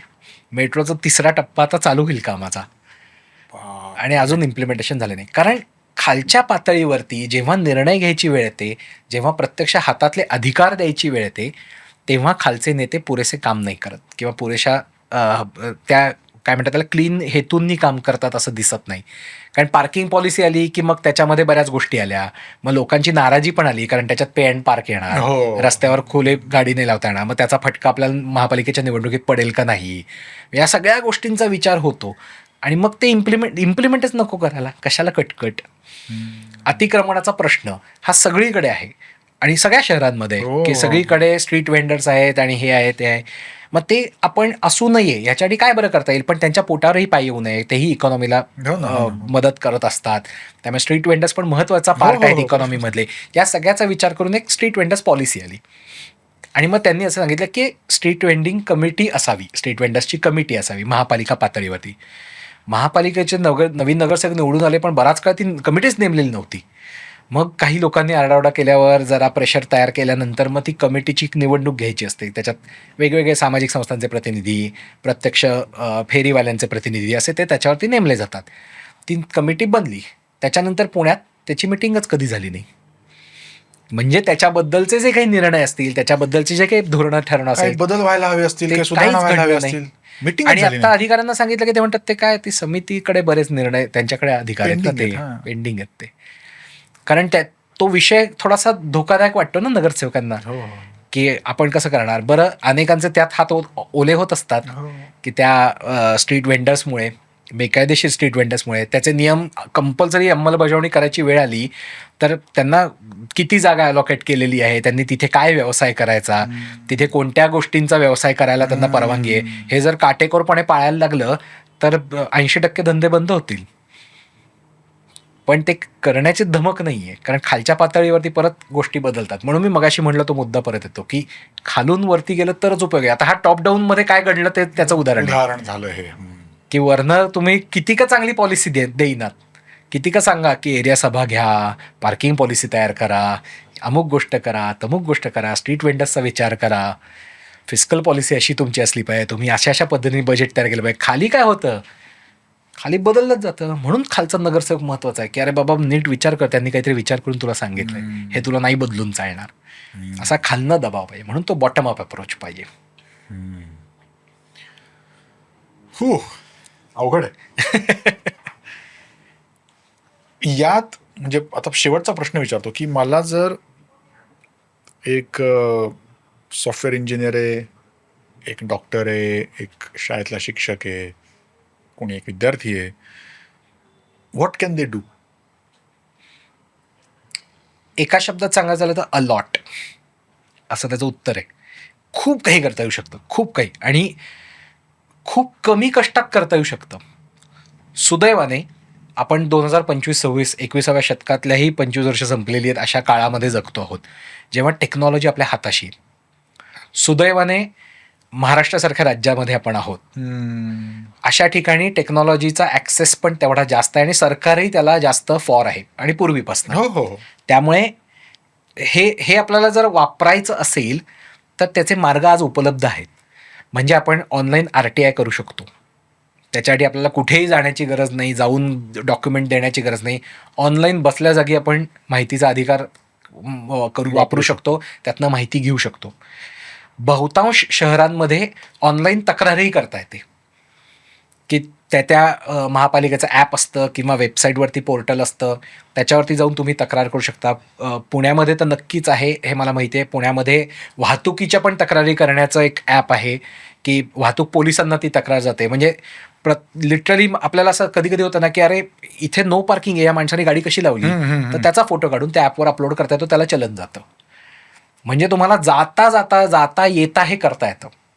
व्हॉट्सॲपवरती पुणे महापालिकेला तक्रार करता येते, असं अनेक महापालिकांमध्ये आहे. त्यामुळे तुमच्या महापालिकेत कुठे तक्रार करता येते हे माहिती करून घेतलं तर ते करता येतं. काय अनेक महानगरपालिका या ट्विटरवरती सुद्धा आहेत, तर तिथेही तक्रार करता येते. तिथेही ते एक नंबर जनरेट करून देतात. 85% वेळा त्यातली कामं होतात, 10-15% वेळा कामं होत नाहीत. स्पेसिफिक कामं असतील तर होतातच होतात. म्हणजे कुठेतरी कचरा पडलाय, काहीतरी खड्डा आहे, काहीतरी चुकीचं आहे, अशा ज्या गोष्टी असतात ती कामं होतातच. तुम्ही काहीतरी खूपच काहीतरी सांगितलं की इथे फ्लायओव्हर्स बांधा, तर ते नाही होणार आहे. पण स्पेसिफिक छोटी या ज्या आपल्या रोजच्या समस्या असतात, दैनंदिन नागरी समस्या या सगळ्या मार्गांनी होतात सॉल्व. त्यामुळे तुम्ही ज्या शहरामध्ये राहता तिथे असं काही ॲप आहे का हे बघू शकता, आणि ते बघून त्याच्यावरती तक्रारी दाखल करायला लागू शकता. पुणे महापालिकेसारख्या ठिकाणी जर तक्रार काम न करताच बंद केली गेली ऑनलाईन पोर्टलवरती अधिकाऱ्यांनी, तर त्याच्याबद्दल तक्रार करायचाही नंबर आहे. वाह, बर. हे मुंबईतही आहे, हे माझ्या मते मीरा भाईंदरला पण आहे. कल्याण डोंबिवलीचं आपल्याला बघायला लागेल, त्यामुळे तुला तक्रार कशी करता येईल ते बघायला लागेल. आणि ते बघायचं असेल तर मी सांगू शकतो की ई-गव्हर्नन्स इंडेक्स जो आम्हीच बनवतो त्याच्यामध्ये ह्याचे पॅरामीटर्स आहेच आहेत. तर सुदैवाने आपण या काळामध्ये आहोत, आपण या पद्धतीच्या राज्यामध्ये आणि शहरांमध्ये राहतोय, तर ते आपण वापरू शकतो. माहिती अधिकारात अर्ज करू शकतो, तक्रार देऊ शकतो, पोस्टाने तक्रार पाठवू शकतो, त्याबद्दल परत विचारू शकतो. आणि याबरोबरच मी मगाशी म्हणलं तसं 100 मीटर रस्त्याची वरती फक्त नजर ठेवू शकतो. तुम्ही बना ना त्या 100 मीटर रस्त्याचे CCTV, की या 100 मीटर रस्ता, या रस्त्यावरती एकही खड्डा नाही पडणार. त्यासाठी जो काही अधिकारी असेल त्याच्याशी मी पाठपुरावा करीन, त्याच्याशी बोलीन, आणि ते करण्यासाठी फार वेळही द्यायला लागत नाही. 100 मीटर रस्त्यासाठी किती काम करावं लागेल? एकदा बोलायला लागेल, दोनदा बोलायला लागेल, हळूहळू कामं होतात. सरकारी पातळीवरती हळूहळूच कामं होतात. त्यामुळे रोज मला अगदी 15 दिवस जाऊन काम मनाची करायला तयारी करायची की लागेल. 6 महिने 1 वर्ष त्याला हा प्रोजेक्ट मी आता घेतलाय. पण ते शेवटपणे- 100 मीटर तुमचे, इथे एकही अतिक्रमण होणार नाही, इथे एकही बेकायदेशीर फ्लेक्स लागणार नाही, इथला फुटपाथ नीट असेल, इथला रस्ता नीट असेल, इथे पावसाळ्यात पाणी साचणार नाही. काय करायला लागेल ह्याच्यासाठी? आणि सोल्युशन्स अधिकाऱ्यांकडे आहेत. आपलं म्हणणं आहे की हे नीट करा. कसं करायचं ते तुम्हाला माहिती आहे. त्याच्यासाठी ते सगळे पॉलिसीज आहेत, त्याच्यासाठी ते कमिटी रिपोर्ट्स आहेत, त्याच्यासाठीच्या गाईडलाईन्स आहेत, सगळं त्यांच्याकडे आहे. नाही असं काही नाही आहे. मग मी तर अनेकदा म्हणतो की मला नवीन महानगरपालिकेकडनं, नवीन नगरसेवकांकडनं, नवीन सरकारकडनं काय अपेक्षित आहे की मला काहीही नवीन सांगू नका, आहे ते इम्प्लिमेंट करा. नवीन काही घोषणाच करू नका. तुमचं एक पानाचं जरी मॅनिफेस्टो असलं तरी मला चालेल, एका वाक्याचा, की जे कायदे आहेत, जे नियम आहेत ते तसेच्या तसे अंमलबजावणी करीन, मी डोळे झाकून मत देईन तुम्हाला. कारण खरंच ते आहे. पण आहे तसं त्या स्पिरिटमध्ये, to the spirit and letter असं जे म्हणतात, तसं जर तुम्ही ते इम्प्लिमेंट केलं तर खरोखरच आपली शहरं सुंदर आणि लिवेबल होतील. जी आत्ता आपल्याला बघवत नाहीत. आपण त्याच्यात वैतागलेलो असतो. रोज घरी संध्याकाळी ट्रॅफिकमधनं आल्यानंतर जो एक वैताग येतो आपल्याला, कुठल्याही शहरात, पुणे मुंबई असो, कल्याण डोंबिवली असो, नाहीतर नागपूर नाशिक असो, तो नाही येणार. कारण ही शहरं सुधारू शकतात आणि त्याच्यासाठी फक्त तेवढी करण्याची गरज आहे. त्यामुळे कोणताही सामान्य नागरिक, कोणताही सॉफ्टवेअर इंजिनियर, स्टुडंट हे सहजपणे मोबाईलवरनं, ॲपवरनं तक्रारी करू शकतात, त्याचा फॉलोअप घेऊ शकतात. आणि ते करून मग सोशल मीडियावर लिहा ना. तुम्ही लिहिताच आत्तासुद्धा. मेक इट कूल, की ही गोष्ट कूल आहे की मी कंप्लेंट फाईल केली, त्याचं सोशल मीडियावर टाका ना की ही कंप्लेंट फाईल झाली. आणि त्यातली जेव्हा 85% सॉल्व्ह होतील ना, तेव्हा तेही सोशल मीडियावर टाका. कारण that creates a very positive impact, की इतरांना वाटतं की अरे ह्यानी काम होतं आहे ना, मग इतरांनाही वाटतं की आपण तक्रार करावी. तर ही मूवमेंट असू शकते. सो त्याला तो कूलनेस आपण आणू शकतो, त्याच्यात मजा आणू शकतो. आणि हे आपल्याच हातात आहे. त्याला काही फार वेगळं करावं लागतं आणि सामाजिक काम वगैरे असं त्याला म्हणायची गरज नाही. जाता होतं. मी व्यवसाय करतो, 2 व्यवसाय करतो, वेगवेगळे 2 सामाजिक संस्था चालवतो, आणि तरी ही सगळी बारीक बारीक गोष्टी चालूच असतात माझ्या. मग याचा काही हे परिवर्तनचं कामच नाहीये असं मी म्हणतो. ही जी तक्रार मी एखादी करतो, परिवर्तनचा प्रोजेक्ट म्हणून काहीतरी वेगळं चालू असतं ना. बरोबर आहे, बरोबर आहे. काय खासदार रिपोर्ट हे काढे, तर तू नगरसेवक रिपोर्ट individual काढे, activist म्हणून करतोय. हे इंडिव्हिज्युअल सिटीजन म्हणून Citizen म्हणून करतो. Yes, yes, citizen म्हणून इट्स करतो. Not even activism. Correct, हे correct, तर very मला true. समोर दिसलं काहीतरी तर मी त्याचं सांगितलं पाहिजे ना, की अरे बाबा कर दुरुस्त. जसं आपल्या घरात नळ गळत असेल तर आपण हो. प्लंबर बोलवतो आणि म्हणतो की प्लंबर बाबा हे पैसे हे करून घे. तसं आपण ऑलरेडी ज्यांना नेमलंय त्यांना बोलवून सांगितलं पाहिजे की अरे हे कर. एवढंच काम आहे ते. त्याच्यासाठी ऍक्टिव्हिस्ट असण्याची गरज नाही, गरज त्याच्यासाठी नाही. सामाजिक कार्यकर्ता असण्याची गरज नाही. आणि सुदैवाने ते खूप सोपं पण आहे. पूर्वी ते पत्र घेऊन जायला लागायचं, सरकारी अधिकाऱ्याच्या पुढ्यात जाऊन बसायला लागायचं की हे करा, मग त्याचा तो ॲटिट्यूड सहन करायला लागायचा. तर हे सगळं जे आपल्या डोळ्यातली इमेज आहे, आपल्या डोक्यातली इमेज आहे, अनेक सिनेमांमधनं सिरीजमधनंही आपल्यापर्यंत पोहोचलेली आहे, ती इमेज विसरून जा. काम खूप सोपं आहे आता कम्पॅरेटिव्हली. ते नुसती तक्रार करायची आणि मग ते सोशल मीडियावर टाका, मग ते टॅग करा ना तुम्ही, मुख्यमंत्र्यांना टॅग करा, महापौरांना टॅग करा आणि म्हणा की बघा आम्ही एक तक्रार केली, अजून असंच आहे. यांनी बदल होतात, अनेकदा दिसतात सोशल मीडियावर हे घडताना. पण त्याच्याआधी आधी काम करायला लागेल, त्याच्याआधी तक्रार करायला लागेल. पण ती केली, योग्य चॅनलमधनं केली की बदल होतो, परिवर्तन घडतं. Amazing, amazing. हा, जरा बरं वाटलं. शेवट जरा पॉझिटिव्ह नोटवर होतोय. अरे मी खूप पॉझिटिव्ह आहे आणि मी खूप होपफुल आहे. Know that I know. म्हणजे आणि irrespective of who is in power, Yeah, परत of course, एकदा, of course. तरच- कारण काय म्हणतात त्याला, हो, आम्ही आपले आधीची क्लिप आणि ही क्लिप की मी खूप होपफुल आहे, ही जोडून आम्ही नाही, बेसिकली होप्स आणि होपलेसनेस लोकांचा जो वर खाली होतो सरकार बदलतं त्यानंतर, तर तसं माझं होत नाही. कारण मला असं वाटतं की चांगली लोक आहेत सगळ्याच पार्टीजमध्ये, चांगले अधिकारी आहेत. आपण त्यांना बळ देणं गरजेचं आहे, आपण सिव्हिल सोसायटीला बळ देणं गरजेचं आहे. तेवढं आपण केलं तर आपण सगळा गाडा योग्य दिशेला नेऊ शकतो. सरसकट सगळे वाईट असतात असं कधीच नसतं, सरसकट सगळे चांगले असतात असंही कधीच नसतं. त्यामुळे आयडियलिस्टिक राहून पण भाबडं न राहता, नाईव्ह न राहता, पण आयडियलिझमकडे गेलंच पाहिजे. त्याच्याबद्दल मी अजिबात माझं दुमत नाही किंवा माझ्या मनात शंका नाही, कॉम्प्रोमाइज नाही. त्यामुळे आयडियलिस्ट असावंच, फक्त भाबडं असू नका की असं काहीतरी आपोआप घडेल, कोणीतरी नेता आला की आपोआप घडेल, असं नाही घडणार आहे. त्यासाठी प्रयत्न परत करावेच लागतील, पण ते करता येण्यासारखे. It is a practical thing, doable thing. त्यामुळे आकाशातलं काहीतरी मी स्वप्नातलं मांडतोय अशातला भाग नाही, खूपच सहज शक्य, जाता येता आपण करू शकतो. मी नेहमी म्हणतो बघ हे की म्हणजे just to support your point की इन अन आयडियल वर्ल्ड आपण फक्त मतदार राहून भागलं असतं. Correct. But we are not living in an ideal world. त्यामुळे आपल्याला मतदाराच्या ऐवजी नागरिक व्हावं लागेल. रस्ते खराब आहेत ही तक्रार करतोय खरंच आहे, आणि नगरसेवकांनी खरोखर आपण ते सगळं करावं, अगदी बरोबर आहे. पण ते नाही करत आहेत ना, करेक्ट. म्हणून तर चर्चा आहे. ऍक्च्युली त्याच्यातली गंमत एक ऍड करतो मुद्दा, हो. आपण खूप वेळ बोलतोय पण तरी, नाही अरे की मतदार हा रोल आहे त्या दिवसाचा, करेक्ट. उरलेले दिवस आपण नागरिक आहेत. आणि नागरिकांचं सरकारबरोबरचं नातं कसं पाहिजे, तर गांधीजी म्हणायचे की सरकार हे विश्वस्त आहे, म्हणजे ट्रस्टी आहेत, ओनर नाही आहेत, ते ट्रस्टी आहेत. की देशाचे जे काही रिसोर्सेस आहेत ते त्यांनी जे काही ठरलेले नियम आहेत, ट्रस्टीड आहे, म्हणजे आपल्या बाबतीत कॉन्स्टिट्यूशन आहे किंवा लॉज आहेत, कायदे आहेत, त्यानुसार त्यांनी ते केलं पाहिजे, संविधानानुसार, घटनेनुसार त्यांनी पाळलं पाहिजे, असं ज्यांच्यावर आपण विश्वास व्यक्त केलेला आहे असे ते विश्वस्त आहेत. आणि नागरिक, मी असं म्हणतो की नागरिक हे भागधारक आहेत, शेअर होल्डर्स आहेत. शेअर होल्डर्सचा कंपनीवर कसा वचक असतो, आता प्रत्येकाकडे एकच शेअर असेल, एकच मत असल्यामुळे, पण शेअर होल्डर्सचा वचक असतो. असं कंपनीचे बोर्ड ऑफ डिरेक्टर्स काहीतरी वेगळं काम करायला लागले आणि शेअर होल्डर्सनी काहीतरी वेगळाच निर्णय घेतला तर अख्खं बोर्ड बदलू शकतं. सो आपण शेअर होल्डर्स आहोत. त्यामुळे आपलं नातं फार इंटरेस्टिंग आहे की आपण शेअर होल्डर्स आहोत आणि ते विश्वस्त आहेत, अशा पद्धतीने तो वचक आहे. त्यामुळे त्याचं मिक्स काय म्हणतात त्याला, कॉम्बो आहे की जिथे ते आपलं सरकारबरोबरचं नातं आहे, तर ते लक्षात ठेवलं की मग नागरिक म्हणून आपलं काय काम आहे ते लक्षात येईल. आपलं काम काय आहे, शेअर होल्डर्सचं काम काय असतं की मी शेअर्स घेतलेले आहेत, त्याच्यातनं मला प्रॉफिट मिळत राहावा, हे त्या कंपनीचे शेअर्स घेतलेलेच आहे. मी या देशाचा नागरिक म्हणून या देशाचं शेअर घेतलेलं आहे, तर या देशाची उन्नती होत राहावी, माझी त्याच्यातून उन्नती होत राहावी, भौतिक पॉईंट. तर या दृष्टीने काय जर कंपनीने करायला पाहिजे ते केलं पाहिजे. पण कंपनी नाही आहे माझी, कारण ते केवळ संचालक नाही आहेत, बरोबर, ते केवळ बोर्ड ऑफ डिरेक्टर्स नाही की बाकी आम्ही काही पण करू, तुम्ही बाकी बोलू नका. इलॉन मस्क जसं स्वतःला वाटेल तसे प्रॉफिट कमवून घेऊ शकतो, तसं नाही, तर तुम्ही विश्वस्त आहात. सो माझा अप्रोच हा एखाद्या शेअर होल्डरसारखा आणि तुमचा अप्रोच विश्वस्तसारखा.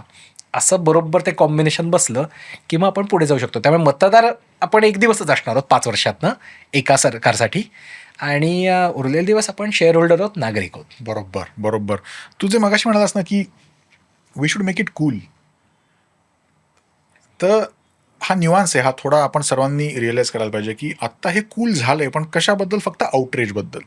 की मी बरोबर. सोशल मीडियावर आउटरेज करणार, एक्सप्रेस करणार, त्याला लाईक्स आणि कमेंट्स येणार आणि मला असं वाटणार मी माझं कर्तव्य पार पाडलंय. तो डोपामिन ट्रिगर तेवढा येतो आणि मी Correct. समाधानी होतो. We need to take it up a notch. आणि आपण एक स्टेप फक्त एक स्टेप आहे त्याच्या तक्रार आधीची. करायची आहे, करेक्ट. तक्रार करायची आहे आणि फॉलोअप करायचं आहे आणि ते लॉजिकल कन्क्लुजन जरा सक्सेस स्टोरी शेअर करायची. करेक्ट.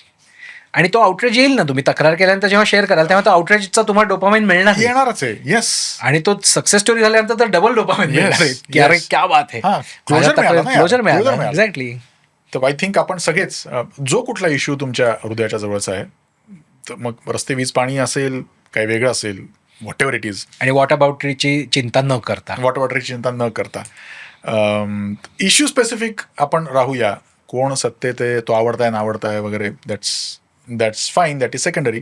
पण ज्या कुठल्या इश्यूवर मला असं वाटतं आपल्या समाजाने पुढे जायला हवं, जी कुठली समस्या सुटावी असं आपल्याला वाटतं, त्यावर तो इश्यू उचलून त्यावर प्रश्न विचारून सोल्युशनची अंमलबजावणी का होत नाही हे विचारून सक्सेस स्टोरी शेअर करेपर्यंत हा प्रोजेक्ट आपण सगळ्यांनी हाती घेऊया.